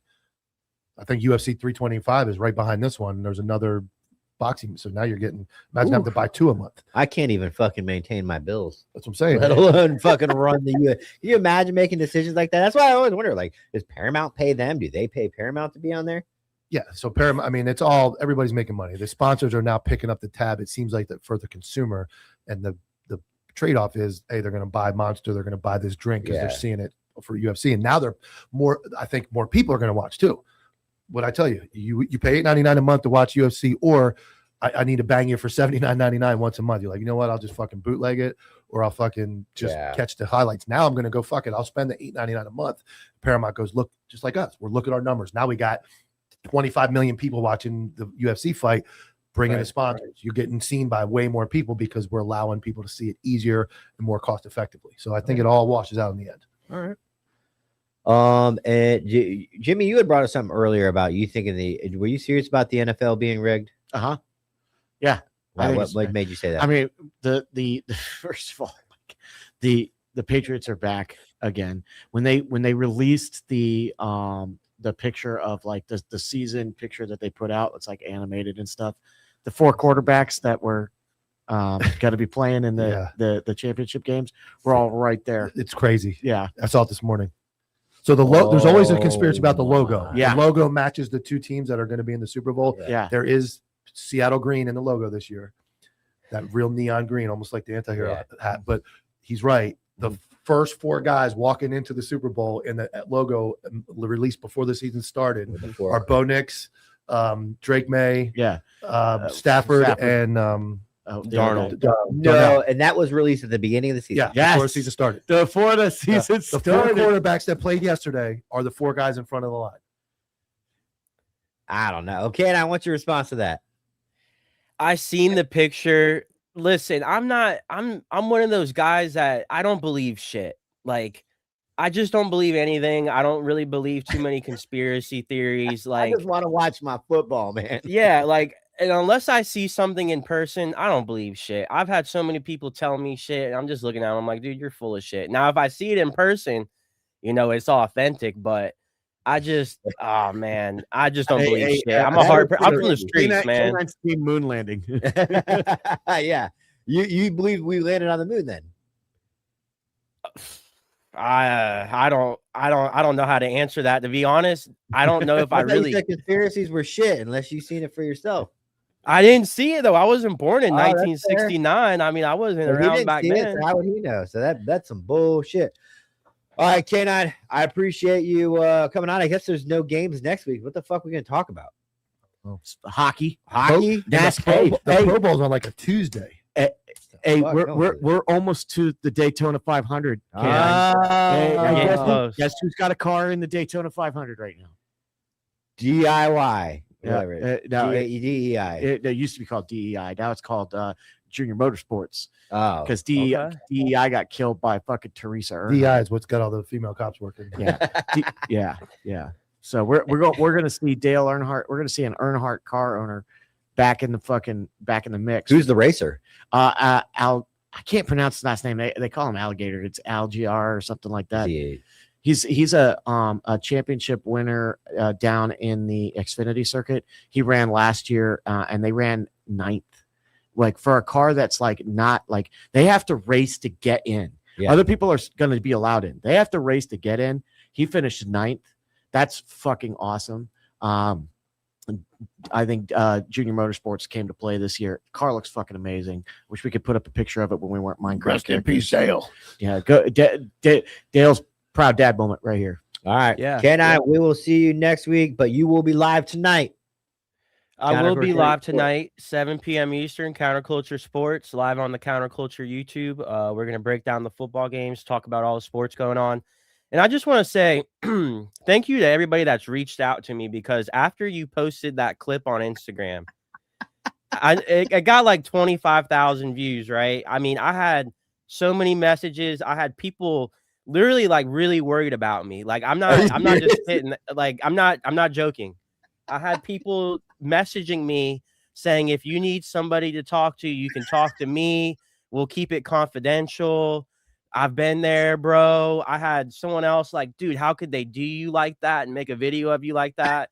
And I'm just like, yo, it's showbiz. Like, at the end of the day, like we're entertainers, somewhat actors, like, you know what I'm saying? So as real and authentic as that was, yeah, exactly. Yeah, As real and authentic as all that was, it's all love. Like, it is what it is, man. If it gets us more views, Did you get as many followers as you did messages? No, I got more messages, honestly, than followers, dude. Dude, it was crazy. I don't really care about it. I just sent this message to make myself feel better. I don't really care about you. All right. K9, we'll see you tonight, 7:00, Counterculture. Come on, man. You can do better. All right. It is the moment we've all been waiting for. Yeah, this is it. It is the Rob O'Neill. But what we're going to do real quick is we're going to go to stream. Will start soon. We're going to take a 2-minute break, see if we cannot get this this video quality back up and running. So do me a favor, pull that up and just remove us.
And we're back. And we're back. We're back. Don't All know right. if we were successful in the Somewhat. thing. Yeah, Somewhat, a little bit. successful. A little bit. Oh, yeah. We're We're good. good. We're good. We lost a couple of viewers. That's okay. All right. The Rob O'Neill saga. Now, Lewis, you are going to pull up the link I sent you, and we're gonna go to. So, if you don't know, Rob O'Neill was on Andy Stunt's podcast. Do you mind talking about that while I pull this up? Yeah, I mean, Rob went on. I mean, I didn't watch the whole thing, to be honest with Me you. neither. I didn't really want to. The bottom line is, and this is the big takeaway, right? Andy asked him specifically, like, "Hey, the official report says somebody else shot him," and he's like, "Yeah, that's Well, we're gonna break it down, but yeah." just talking about Rob on there in general. Well, that guy. I don't really know what his plan is, because the whole thing. I mean, Mike, I don't know how much you saw of it. It looked very staged to me. Yeah, it's all. Do you think he would have went on without parameters being set about the lawsuit? Not a chance. No way. No, We no, wouldn't it's- have either, by the way. Yeah. All right. So let's pull up. You're going to go to 41 minutes, maybe around 42 minutes, 41 to 42. I mean, the best comments I saw, and I saw a lot of these comments while he's looking for that, is like, why doesn't Andy just moderate the conversation between him and Brett and fucking be done with this? Well, yeah, because everybody wants to keep that money train going. Yeah. All right. Pull it up. Now make us big too. The Anti-Hero podcast. And what went down is basically them calling me, in a very, very hateful tone, a fraud and a liar for 2 straight years. And they've been making a living off of it. They've been making a living off of calling out veterans. Nope. And they've done it to me. I think I was first. Yeah. And I did respond back when I was drinking heavily. Shouldn't have responded the way that I did. What was the response? No, just I didn't see it. It was Now I'm something curious. along the line. I think it was something along the lines of, "I don't even know you, bro." Yeah. Something like that, and then whatever, back and forth. But they've been at it after me, and whenever they use my name, the clicks go up. And then they did it to Tim Kennedy. They did it to Jocko. They did it to Chris Kyle, God rest his soul. They did it to Marcus Luttrell. They did it to, I think they did it to Dakota. All right. Pause it. And whether this Tucker guy likes it, Some of those are fucking specious lies. No, we didn't do it to Marcus Luttrell. Got done by another Navy SEAL that came on our show. Yeah. Jocko just got picked on a little bit for being bald, I think, once by Brent. He did The same guy that was talking about Marcus Luttrell talked about Jocko. And Yeah, I disagreed with him and have said that I disagree with his assessment. Can the guy who's done a lot of interviews speak in? Yeah. Like criminal interviews? The real big deep breath before he finishes lying. Yeah. Allegedly lying. Like that's a dead giveaway. Oh, I'm yeah. not an expert. I'm not saying he's lying. I'm just saying for those watching at home, I have seen in my career an indicator? that right before guys are going to lie. If I'm telling you the truth, I'm just rattling off. This is what happened. Hey, man, I got this out of the fridge. Stopped this morning at a gas station. And I saw Michael Jackson there. Right before you get ready to like fabricate, Yeah. allegedly fabricate, or what I've seen in my past. I'm not talking about this interview. I'm talking about in general and other Right. interviews. What I've seen is right before somebody gets ready to give you a line of shit, a shit sandwich, they normally have to do something to distract that nervous energy that Mhm. I'm about to lie. I Crossing saw the Elvis Presley Rubicon. too when I was there. I saw Elvis. I saw Michael. It's crazy. Like, it's just an indicator that I've seen from interviewing other people. Not Rob O'Neill, never talked to him, but other people I've interviewed, I've seen them take deep breaths right before they give you a shit sandwich. Okay. Okay. That's it. So my issue number one, am I on, by the way? I can't hear it. I can hear you. Okay. We never said anything about Chris Kyle. I mean, I purposely not said things, and I do know certain things about Chris Kyle, but I haven't said anything about him. As far as Marcus Luttrell goes, you can go back less than a month and go, we all said we feel for that guy. It really sucks, man. You know, So he just defamed you guys. yeah. So none of that is fucking true. Rob just defamed you Oh, guys we on can- camera. We can sue him. I think so. Oh, damn. So yeah, I mean that kind of pisses me off because I mean I have been very careful, and we all have. And nobody's been talking about this, dude. Rob's the one that keeps bringing this Yeah. shit up. We'll Sorry. get into that. You're good. Go ahead. or not, he will be known as the guy who made money off of trying to ruin veterans' lives. So let's parse this here for a second, because I'm curious. What are your thoughts on, or should there be the ability to call other veterans out? Well, yeah, but not that way. I think Not me. Not You me. know, so that's what I'm saying. But Anybody but me. I agree with the phone call. I think if you are connected with the person, I think that the first move should always be to go directly. Yeah, I agree. When you and I, we talked briefly on the Yes. phone, probably about a month ago when we were setting this up. And I'm pretty sure I told you my biggest concern in all of this is the external view of the veteran community and how it erodes. The biggest question I get now is, how do I know who to trust? Mm-hmm. And that's actually a really hard question to answer because there are public examples. And I don't want to harp on Tim too much. I think Tim he's one of the nicest people that I've ever been around. But I got some more interjection from my side too. What we're gonna do is we're gonna break down the entire anti-hero lawsuit portion and what he has to say about this Osama bin Laden killing. So if you don't want to watch it, we are going to break down that portion. The rest is getting to know Rob, Navy SEAL shit, missions, the other. I was really fluff. cool. I did cool things. All this fluff. But So talk more about interviews and other interviews I've done throughout my career. When somebody is not being honest, they want to get to, like, they're not comfortable in the conversation. Mm-hmm. They're trying to get to. They want to get to the hard part. They want to get to the heart, or they want to get past. They're not comfortable having it. So it's like, hey, were you there the day the guy got killed? No, man, I was good. Okay. But then you start asking, were you? Yeah.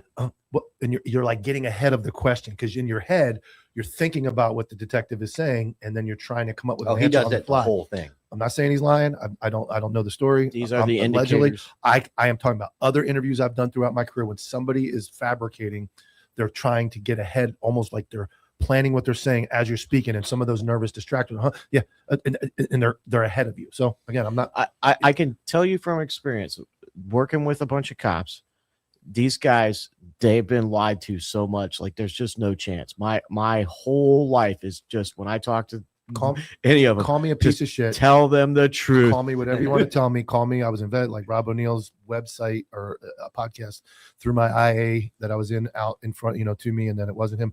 Call me a million things. I don't care what you call me. I've been in thousands of interviews. Yep. I've been to classes in Read Technique and other interview schools, and I've sat across from people who have lied and then confessed and all that. I am just going based on not this interview. I'm just telling you, I've seen similar behavior to that interview in my experience where guys get ahead. Even your wife, when you know you didn't take, like I used this yesterday, when you know you didn't take the garbage out and your wife's like, I'll get to you want to get ahead of her scolding you for not doing it because you don't want to hear the bad part. You just want to go, So it's like, as you're in an interview, you're ahead of it. I've seen in my experience where people get ahead of it because they're thinking about their answer ahead of time, not just, this is the truth, man. Let me tell you what happened. I went to the store. I saw the guy. I didn't see Michael Jackson, or oh no, I did. It's just getting ahead of it. Not that one. In my experience, I've seen that happen. So I'll let you do the Read Technique on me. I saw Bigfoot. Really, Jimmy? Yeah, you did. Okay, where was he? So we were. Did you see he did it? Yeah, I know he did it because he's got to think about the lies. But the thing is that what I'm about to tell you is the absolute truth. Okay, we were walking. I living out in Ocala in Spar. Jimmy saw Bigfoot. Living out Ocala and Spar, and he doesn't believe. We heard believes in the moon landing too. Yeah, I believe. Do you want to? We heard something. Finish this part. We heard something breaking through. We lived on a dirt road. We heard something going from one side to the other. We thought it was a hog, so I grabbed my AR and I was with my brother-in-law Dean. We went down onto the road, and as we're going there, I looked at Dean. I went, Dean, did you fucking fart, bro? And he's like, no. I'm like, because it smelled like fucking nasty rotten eggs. I'm waiting for questions. No, I have to make it clear that Jimmy believes in the moon landing. Yeah, and Bigfoot all at once. Okay. But hold on. But you really believe you saw him? I do. Okay, then I can't, because you're going to you're telling the truth. You're telling what you believe is the truth. Yeah. I would need you to be lying about something. Okay. Oh, so it's a whole different. You were just telling us a story about Bigfoot, but he really believes it. So it's like it's a good point. Here's the thing, guys, about how I. Yeah, but I was telling you at Crunch when we got out of Crunch, we were talking about the Read Technique. One of the biggest tells was like at the end of the interview, guys told you he didn't do it. I didn't do it. And you'd be like, we used to be trained. I would go get a box of nothing, and I would put all this stuff in a box, and I'd walk into the room, and I'd sit down at the table after it, and I'd put the box down right in front of the guy. There's nothing in it but my lunch, some paperwork, and like a headset. Can he see in it? No, he just sees the box, and I would go, hey man, I'd listen to everything you had to say, and the evidence overwhelmingly says that you were there and you shot the guy. It does? That would be the answer. It does. Not like if I walked in and you didn't do it, you'd be like, motherfucker, take your evidence and get the fuck out of here. Like, so a lot of the times the presentation of the final thing would be bring in a box or bring in a folder and, hey man, by the way, we know I listened to your story and all the evidence, everything we got from the lab, everybody says that you did indeed kill that person. It does. They're questioning, they're asking you. Yeah, man, it does. Oh, and it's like that moment of like, you may not even get a confession after that. We know we're on the right track. Yeah, that's the point of that. I'm not saying it's flawless. You don't always get a confession. But if I looked at you and you know you didn't do it, and I told you, hey man, all the evidence said you'd be like, bro, you take your evidence and shove it up your fucking ass because I didn't do it. You would react differently. But when they look at you and go, it does, and they're like, oh shit, he knows I did it, but I'm not going to tell. But I didn't do it. It's like you already gave me away. So that is, it's not flawless to get a confession, but it goes. We're interviewing the right guy. That's why I kind of like was like, hey, look, you can ask me questions about this paranormal event. I didn't want to answer whether or not. Unfortunately, I'm just honest. You're like, are you telling the truth? Yeah, I do. To quote my my favorite comedian, Mitch Hedberg, maybe Bigfoot is blurry. Maybe that's why he's always blurry in the pictures. Bigfoot might just be blurry because we've never gotten a clear picture. Oh, I'll tell that story. Maybe well, I want to have that conversation. I'll tell that story on open mic. I got to do that one. All right, so let's continue. But at this point, the volume of information around what he has been, in his own words, not what other people were saying, is at a point where it's like, man, the conclusion that I am coming to, that the evidence points to, is that you lied repeatedly. Why you did so, I leave that to you to make up your own mind. But a phone call, I don't know if fixes that one. And most of those things that were said were actually public facing. So how do you address that without being public about that? I'm not trying to compare the two situations. It's not my problem. That's what I'm saying. I mean, I'm not trying to compare the two situations. I'm thinking out loud, should there be a mechanism? Because vets, unfortunately, are probably the only people that can sniff out the BS. Oh, no doubt about it. Call out other vets. I think it's the how. The how definitely needs to change. How do we do it? Because when the end state of people, let's say, coloring outside of the lines is public, does a private phone call solve that, or does the response actually have to be public too? And I don't necessarily have an answer to this. I don't know. I mean, I don't think it necessarily needs to be public, especially like when they're comparing to me. It started with Tim Kennedy with a Bronze Star without Valor. Yeah, it was Slick BS versus BV. But a lot of people don't realize there is administrative award for a Bronze Star. And then the V means you're in combat. And he didn't have a V. And that's where the argument started. And I don't know all the stories he told, to be fair. I've met Tim a few times and I like him personally. And he's a black belt in jiu-jitsu, won UFC fights. I'm taking his word. That's how we started. Bronze Star with V, I have 4 of those with V. Same. Don't give a fuck. That's where the argument starts. But then we start saying Tim's a fraud, Rob, just like Rob O'Neill. It's like, hold up. 4 Bronze Stars of Valor, 2 Silver Stars that don't come with Valor. It's assumed gallantry. Like another one with Valor, another one with shit like that. When they start lumping me in maliciously saying they're all liars, you're broad brush stroking. It's not calling Rob O'Neill and saying, hey, here's the issue. Dude, this guy makes my head hurt. We never once lumped Rob in with Tim at all about Rob lying about Valor. I can.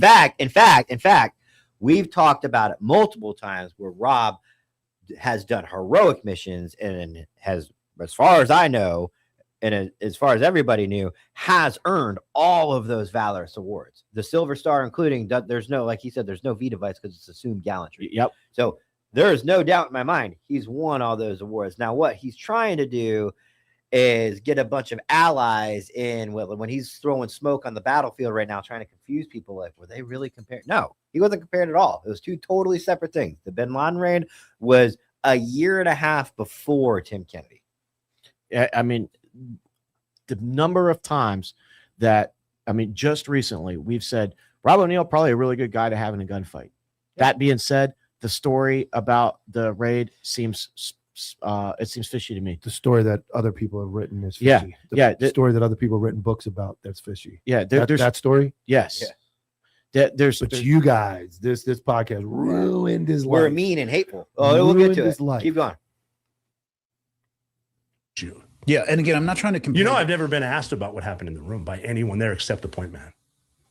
In the bedroom. Well, give me like a few more minutes. We'll get to that. I'm just saying.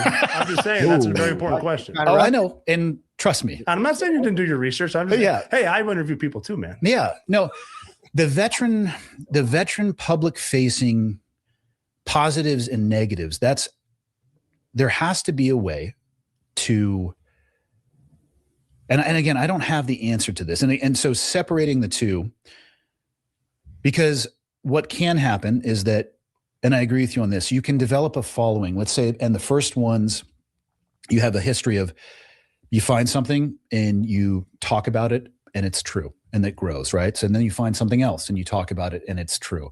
Maybe your business model even shifts. So that's what, you know what I mean? Then it becomes that. Then you're looking for more salacious, you're looking for more controversial, and then you get one wrong, right? I don't know. And this is where it just gets lost. And people are like, I'm so tired of seeing vets attack each other. What do we do? Which vet's telling the truth? Which one's not? And I don't have answers to any of this. I'm just trying to paint the picture of what I see in front of us. Why would they? I get everybody's riding the train, riding the Rob O'Neill trainer. Everybody's going to get their little moment to shine when they interview or talk about it. But I really don't agree with, I don't have the answer to this, but let me bring up a problem. Like, fucking state your shit. You're a Navy SEAL. Dude, state what you think is fucking right, because we all know what Andy thinks is right. Yeah, we do. Andy thinks, and he's been on record saying it. Yeah.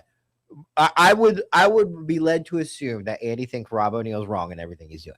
But he can't say that, whether or not be because he's a polite host, he's trying to stay neutral, or he was told we will not cover these topics. I'll tell you, I would assume there was discussion about how it's going to go. Well, remember too, like, I'm not a confrontational guy unless I really get pushed to be confrontational.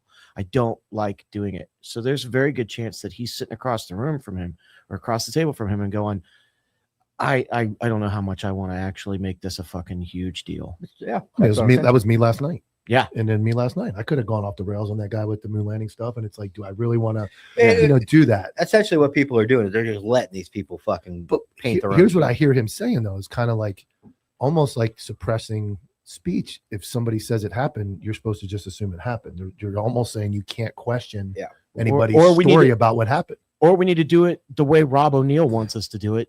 And first of all, Rob, there's two stories, bro. I'm sorry. Rob O'Neill says that he's allowed to put stuff in the spear in the public, but you switch the cameras, Liz. I'm just trying to find our timeline. What timeline? Because I lost it in the video. You can play it. No, don't play it right now. I'm saying you don't really need a timeline. I have no idea what the fuck you're talking about. Anyways, what was I talking about? We were talking about Rob O'Neill and putting things out there in the public sphere. Yeah.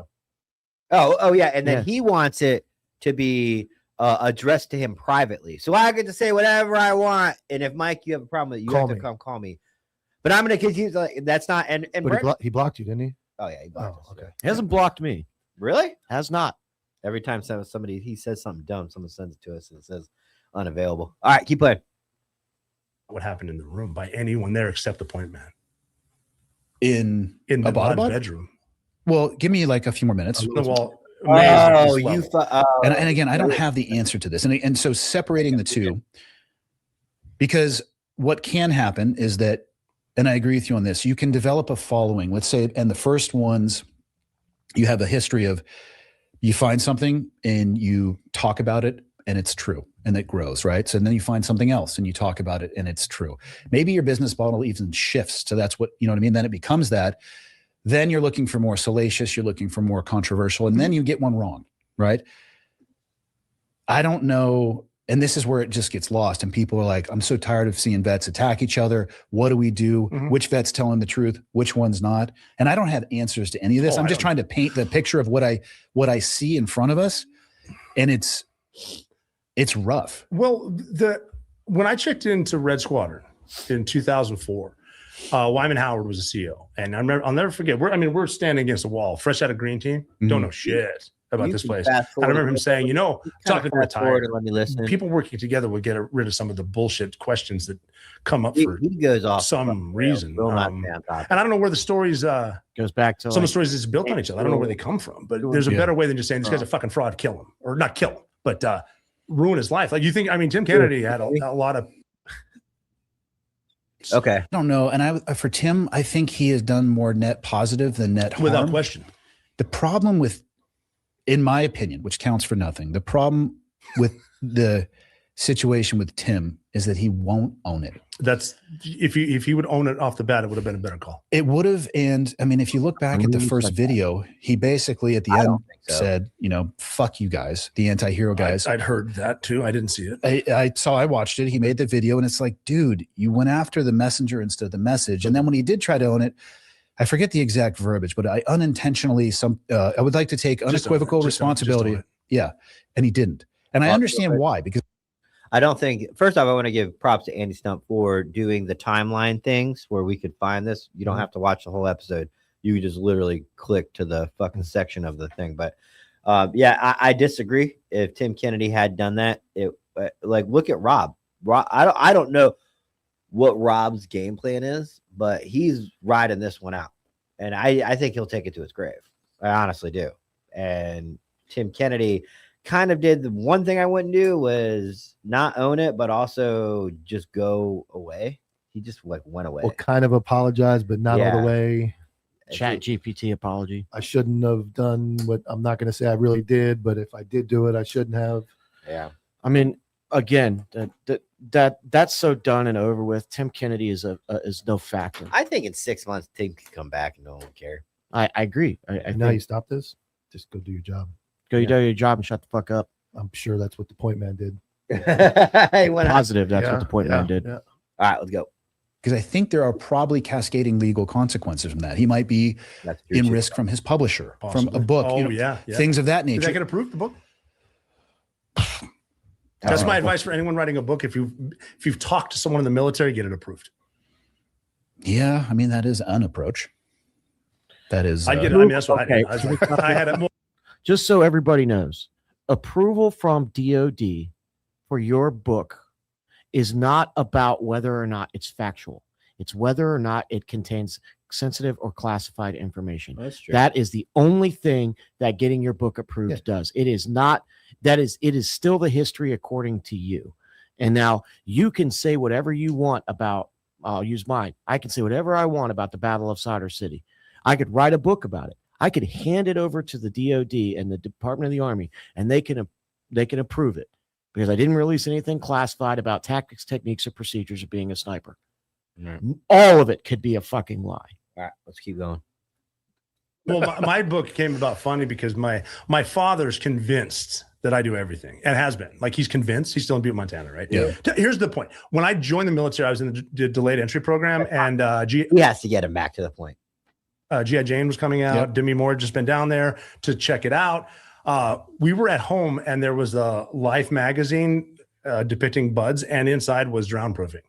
And my father said, "See, that's you right there. I can tell that's you by your calves." As he was facing, I said, "Dad, I'm literally not in the Navy yet." Yeah. Like, I'm not. That could potentially be me in an evolution one day, but I saw you yesterday, and this article was written last month. Yeah. Yeah, it's just so it's funny. No, what was the first question? Though? I was making a point about my father. I don't know if there was. I was talking about how owning it. Yeah. So anyway, sorry. So we getting a book approved. When I got to Buds, I remember I'm in my whites again, same fucking day. Someone is up at 6:02 yelling at someone else who just finished the 5.5 nautical mile swim or whatever. I'm like, what am I doing here? And my dad said, keep a journal for sure, because someone's going to want to read your book one day. And I remember, I'll keep a journal, but who the fuck's going to want to read my book? Yeah. But then I had a journal. It's like, well, I'll just get this approved. And it did. That's kind of how that came about. Skip a little bit. I've heard horse. One number, and they made me say Army Special Forces instead of a different unit. Interesting. I wonder what that. Because I was impressed with them. There was a time because they're amazing. When I ran into Delta the first time, was that not ran into Michael redacted. But like, sorry about that. I remember seeing them, and I think I'd worked with them at the command. One more but then time. I saw little fast. And I was impressed with those dudes. Those guys are awesome. I don't give a fuck who you are. When you step off a little bird after a gunfight, you're a cool motherfucker. Yeah. No, I did cross training. On a machine gun? Yeah. Sign me up. Yeah, there are a few job requirements. Talk about jealousy. Again. Jesus. I don't. I want to go to court. They're trying to move it to federal. Goes from here. Hopefully to court. They're trying to get it dismissed right now. They want it dismissed before discovery. Yeah. I don't. I want to go to court. Stop. Pause it. There's no grounds for defamation. You're gonna see that in here. Of course, we're not trying to go to court when there's no grounds to go to court. There's no defamation here. All he says is that we're mean and hateful. All right, keep going. But all three defendants are in, or all the defendants are in Florida. It doesn't need to go federal. We're going to keep it in New York. We moved to keep it in New York. How do you think the discovery process would impact that if they wanted to subpoena, let's say, everybody that went up to the third deck? If they could subpoena everyone, well, I mean, they could if they wanted. There's no reason to. Yeah. The two people, the first two. Because why? Because I said so. I already told you it happened. They're good. They're good. I talked to them. They're good. They don't need to. There's no reason to. I would say it gets better, dude. You know what I would say? What? I hope they do subpoena them because I'm telling the truth. Yeah, that would be my answer. You said that was me in that interview, and you said, "What if they're going to subpoena everybody who saw it happen?" I would say, "Let's go, let's do it," because I said what I said is true. That would be my answer to that. That's hypothetically, if I was in an interview and I did something, and he said, "I'm going to bring everybody that was there," I'd be like, "Great, I want everybody there because I'm going to prove them wrong." These are all my teammates. These are all my bros. Let's go. They all saw it the way I did. All right, let's go.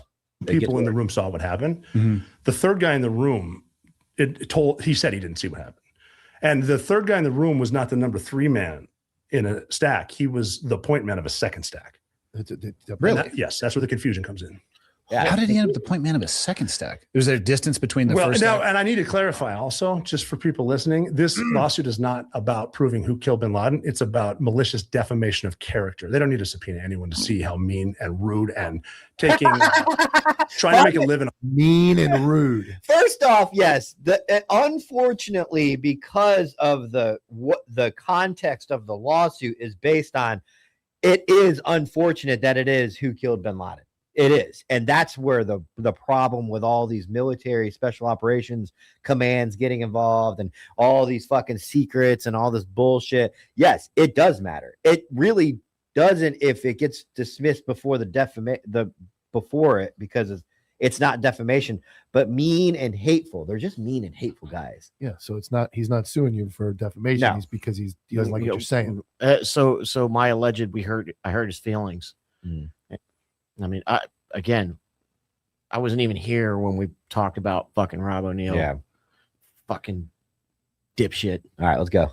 Enough ruining me. What's the burden of proof on that for your lawyer? Probably the lawsuit. If they read it, they would see how much stuff I have depicted over even the past year, which is statute of limitations. Okay. Just malicious, jealous. So it's essentially about you're being a dick and you're going to stop. Ooh, you're making money off the face. I've told the story about my daughter. My neighbor was a dick. He used to cut my grass too far over. I should sue him. Sue him. Yeah. You're a dick and you're gonna stop. He's mean. He's mean to me. Yeah. All right.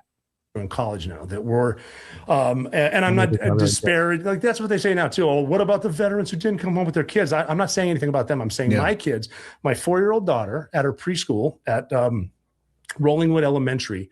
I was at her tea party on my birthday, Good Friday, April 10th. She's not currently at this violin. Not anymore. I was going to say, because what he's doing is real quick, because we got what he's doing is he's now trying to counter the counter when we went on there and said, you're not the only one that's deployed or has a job that's dangerous with children. Right. Yeah. So now he's trying to say, well, that's not what I meant. So keep going. Be like, Michael, make a note of that time because we are bleeping that out. But no, this was 2009. Okay. So I'm in. Make sure you're not doxing your own child right now. Problem. We've done some security stuff for that too. 4 years old, my birthday, we get a call. Got to go rescue Richard Phillips. Give her a kiss, leave for war from her. Okay. 3-year-old, my other daughter, I got to leave to go on the bin Laden raid. Haven't even told my wife where we're going because we just got back from deployment. And I'm telling her I got to go. Now, this is a one-way mission.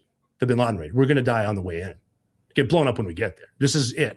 I got to tell her goodbye. She's 3. She told me to wait. Went upstairs, put Mr. Elephant and a pillow in a Hello Kitty carry-on and said, well, however a 3-year-old can say, you're going to take me on vacation when you get home. Okay, now they're in college and they're proud of me. And they have TikTok. Mm-hmm. And everywhere, everything they've ever been proud of, your dad's a fucking fraud. He's a fraud. He's a liar and a fraud. Do they get that in person or online? They get it online, but then they call me at night. They can't sleep. They've been proud of me their whole lives. I'm stopping that. I get that. And that's how you get a defamation lawsuit for people listening. It's not about who killed bin Laden.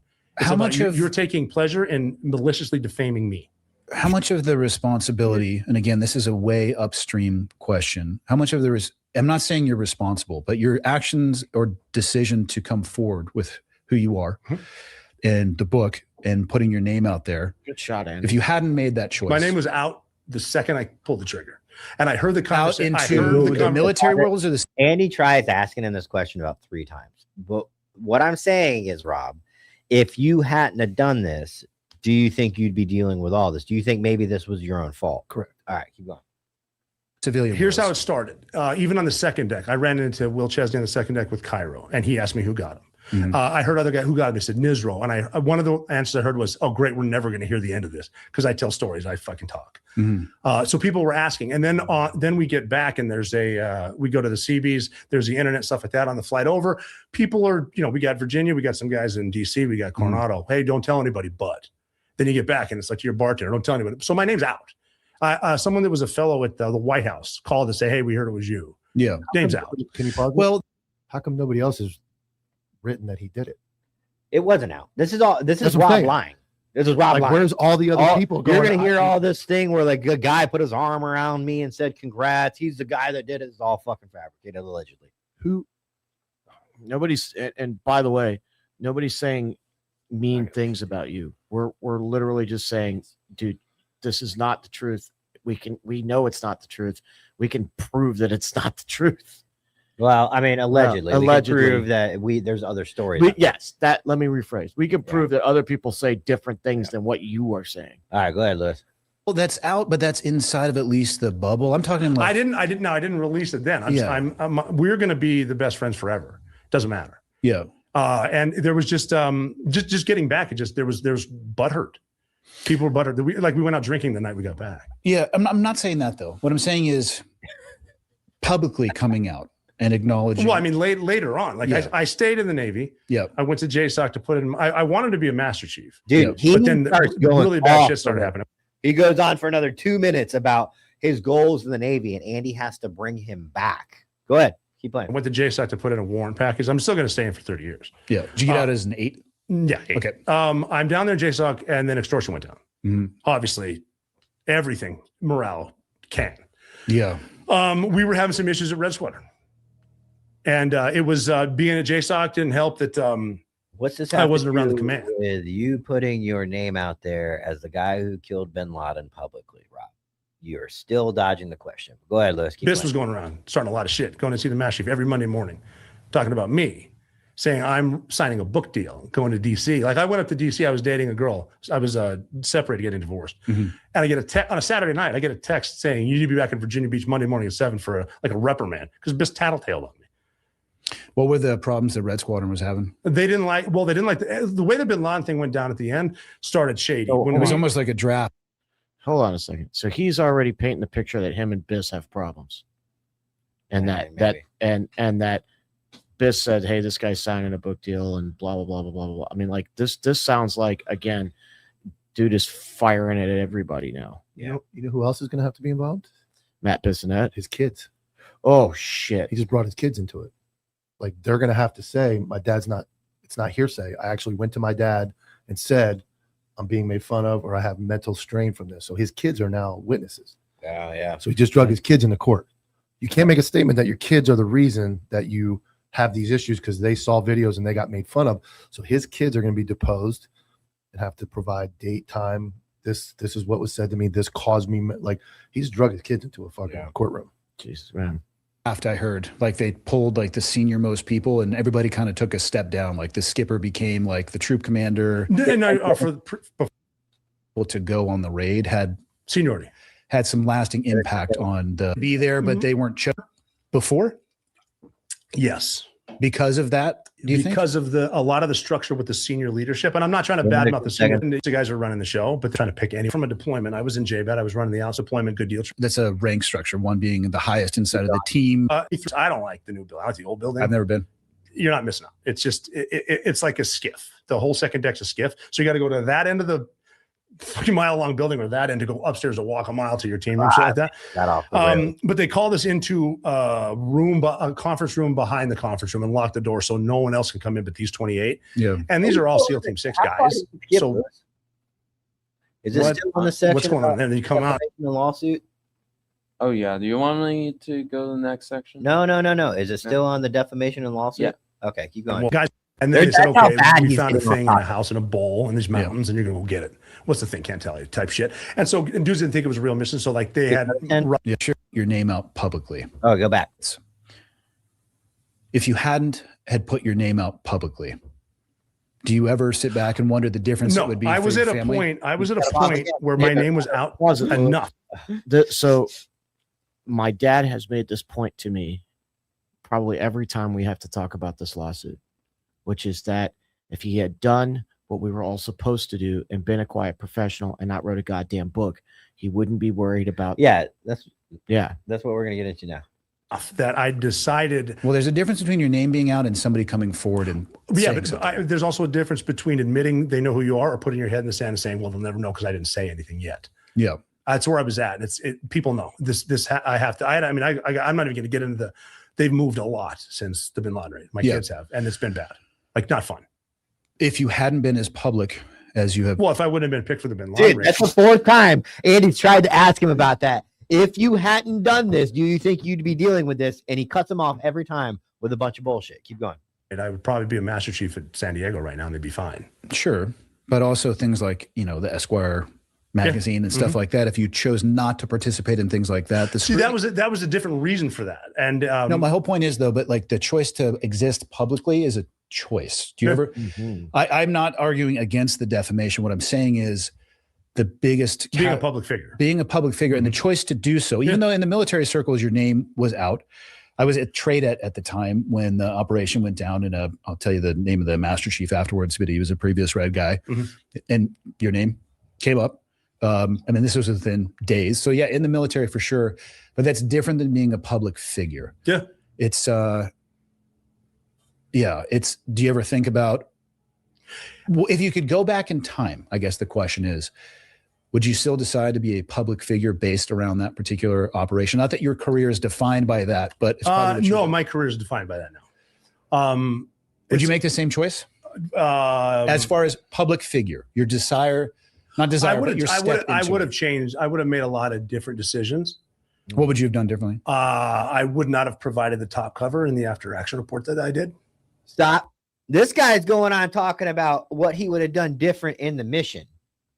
Andy's like, no, motherfucker. What would you have done? Would you want to be a different? movie star, Yeah. write a book, and be the guy if you could do it all over to keep your children from dealing with all Is it this? that big of a and deal for keeping you? other people from writing books saying you're lying? Yeah. Did you need to do this? Is what he's asking. And so I would have provided better cover on the.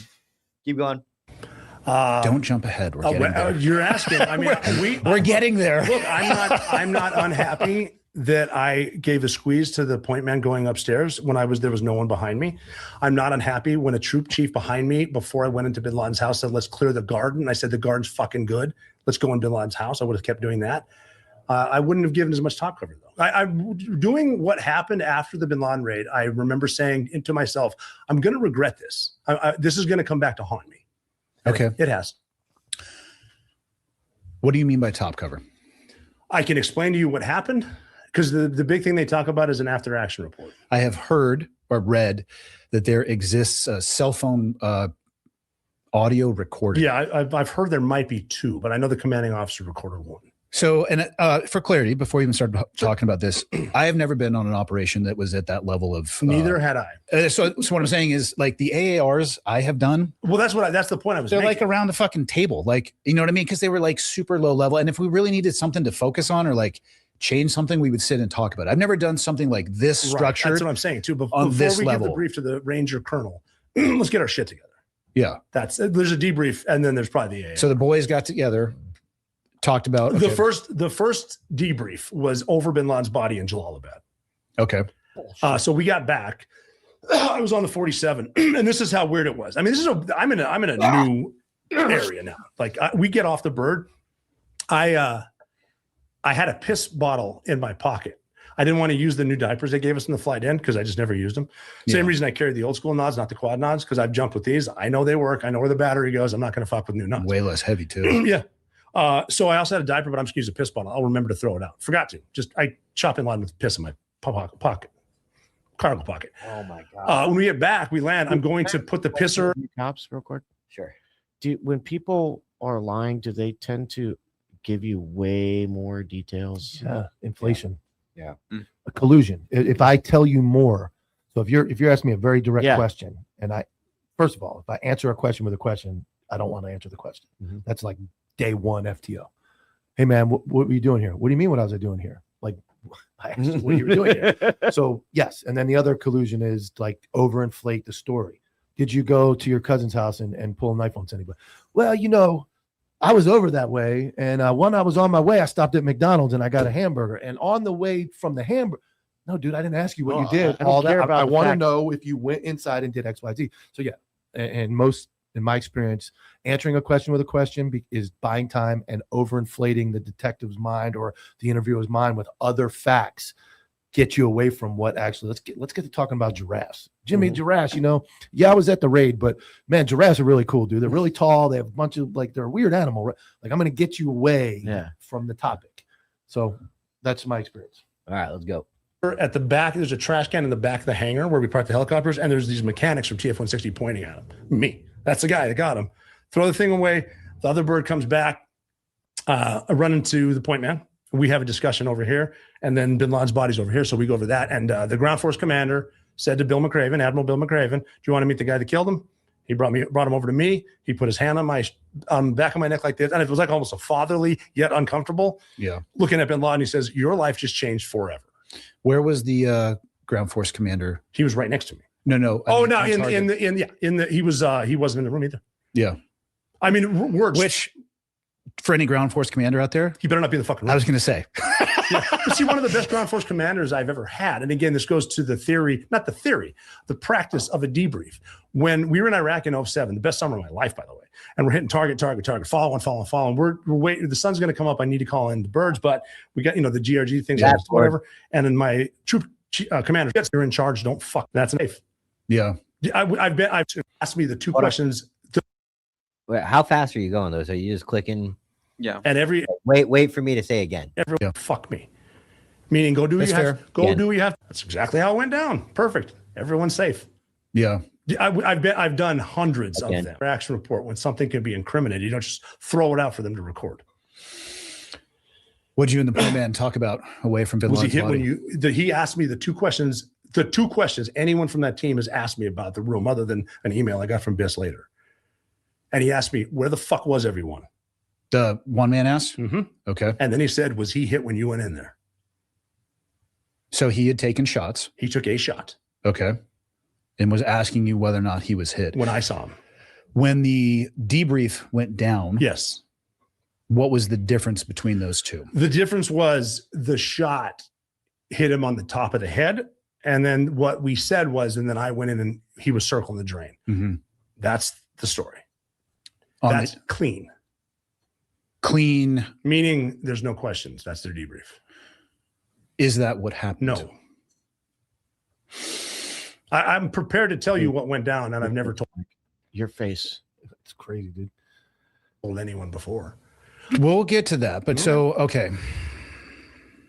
This is an exclusive. First off, you might want to give it to somebody else because I'm kind of a retard. I don't know if you've read. The good news is I'm a retard. Well, and here's a couple of retards with a good microphone. And here's the thing too, like I'm not a provocateur, right? I never thought that. And I think actually one of the first things I told you on the phone was like, dude, I don't care who killed Bin Laden. I believe I said I don't either. Yeah. But fuck. Because what this means is in the official debrief, the truth wasn't told. Which another way to put that is somebody somewhere lied. Yeah, possibly. Well, if the truth wasn't told, I'm going to connect the two on that, right? If the story that was told in the official debrief is not what happened on the ground, then it was kind of close. Yeah, but you know as well as I do, that doesn't mean anything. Well, at a debrief, it really doesn't either. Unless that debrief is used to paint the official narrative moving forward. Possibly. Oh, boom. Schwartz was watching that like, fuck. Yeah. Shut up, Rob. I mean, Andy for the layup too, by the way. That was a bro move. I don't even know if he did that, but that was pretty much going, I'm going to let you walk into this fucking room and make yourself look like an idiot. Yeah. By saying this thing. I'm not accusing you, but if that's the narrative that the military put out, is that defamation? Yeah, and again, like I mean, his face when all of this was Mike's face was just priceless because it's just mouth open. I got it. Yeah, okay, we got to get rid of this guy. Hold on, give me 1 second. It's like I said, I've been through a few things. I know I'm not a tier 1 operator. I was just a fucking cop. And I've been through some interviews. I've written some documents. You know, I didn't shoot anybody in the face. I didn't do anything cool, but, you know, some things just don't. All right, go back. Seem cool. Hey, man, we get spam. The good news is, though, in the debrief, No, I'm just saying. The appointment for the second stack, who was 3 men in the room, everyone, him and behind, doesn't need to be subpoenaed because they didn't see it. That's what some guys saw. All right, go back. I was Limited just, subpoena. They didn't see in the debrief. The appointment for the second stack, who was 3 men in the room, everyone, him and behind, doesn't need to be subpoenaed because they didn't see it. Stop it. Are you kidding? They're good. They don't need to be subpoenaed. We don't want to hear their story. Yeah, do not subpoena him. I talked to him actually. He's fine. He agrees with me. Let's not subpoena him. We don't want to have anybody else in there. Just these men. They're good. They do not need to be subpoenaed. That's like saying we have 20 witnesses at the scene, but we're only going to interview 3. I don't want anybody else. They could have information, but we're just going to say never mind. I'm just going to tell you boys right now, the last people you want to fucking tell some lies to is a bunch of fucking veteran cops. You don't want to interview them. What if I walked out of the room and said he's lying to the 5th guy in the stack? He's going to tell you is a lie. Didn't happen that way. Would you not want that guy subpoenaed to at least know maybe somebody told him something while leaving? If they're going to say I don't have anything to say, they have to be subpoenaed to say it on record. You have to get on the stand and go, I have nothing to say. I didn't see it. Didn't see it. Or somebody walked by and said this. Ooh, they did? What did they say? Well, they told me this. That's relevant. That's not hearsay anymore. That's somebody who left and told somebody something that just happened. Yeah. You have to at least interview them. You're right. And say, didn't see anything, didn't hear anything. Okay. You're dismissed. Yep. And I don't think there's a deposition for civil hearing. I think that's. Anyways, keep going. Interesting, Lewis. And what some guys saw, they didn't see what they think they saw. Veteran, hold on. I told you, dude. I told you it got fucking better. What some guys say they saw or think they saw, they didn't see what they saw. This is last night all over again. Yeah. This is last night's interview all over again. You think you saw that, but that's not how I want you to say it. So you didn't see what you think. Isn't this the most fucking sociopathic thing you've ever First seen? of all, let's to convince millions of people that I guess if Rob says they don't interview these people and they don't know saw it, but you didn't see what you think you saw. Shut up. Dude, I mean, like, let's be clear what he's saying. He's saying that the best of the best of the best tier 1 operators are liars, or can get on a target and see something that they did not see and all agree that this is what we saw, but the truth according to you is what's real. And they don't think because these are fucking guys trusted with you know what this does? This interview does, and he's talking about bad for veteran community.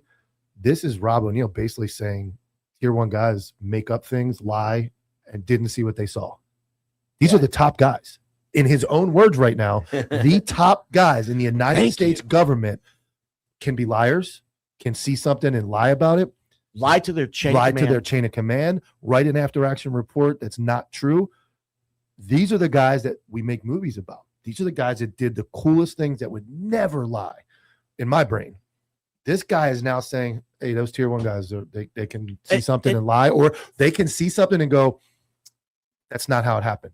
We don't, again, back to police. I don't have that option to go, I saw Tyler shoot that guy, but I didn't see that. Yeah. I'm going to change that. Or I didn't really. We are responsible for what we saw being put on a report, going to court, and testifying to it. If in any of those steps I change my story, fabricate, or lie, I am committing perjury, and my job is I cannot work as a police officer anymore.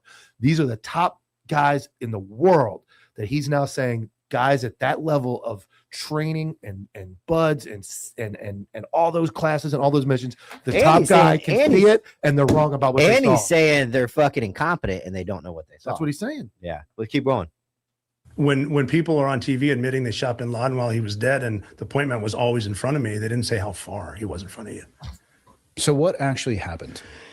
When I was 8 guys. Well, now I need to back Talk up. me through. Yeah, talk me through. Because we can I- skip the garden.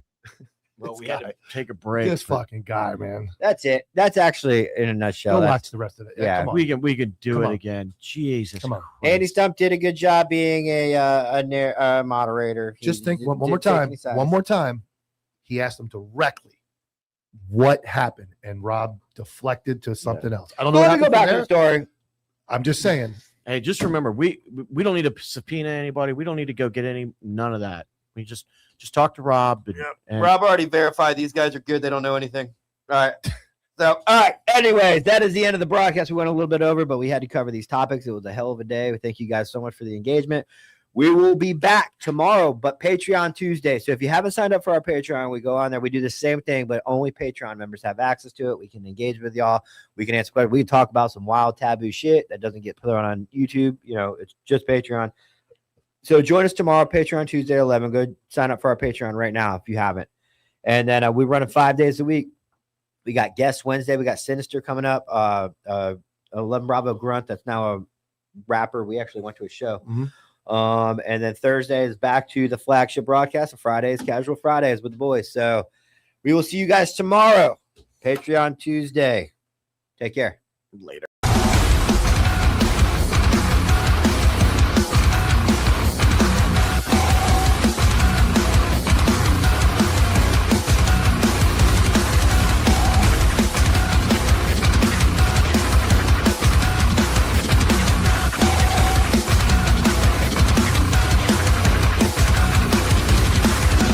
JV team for life.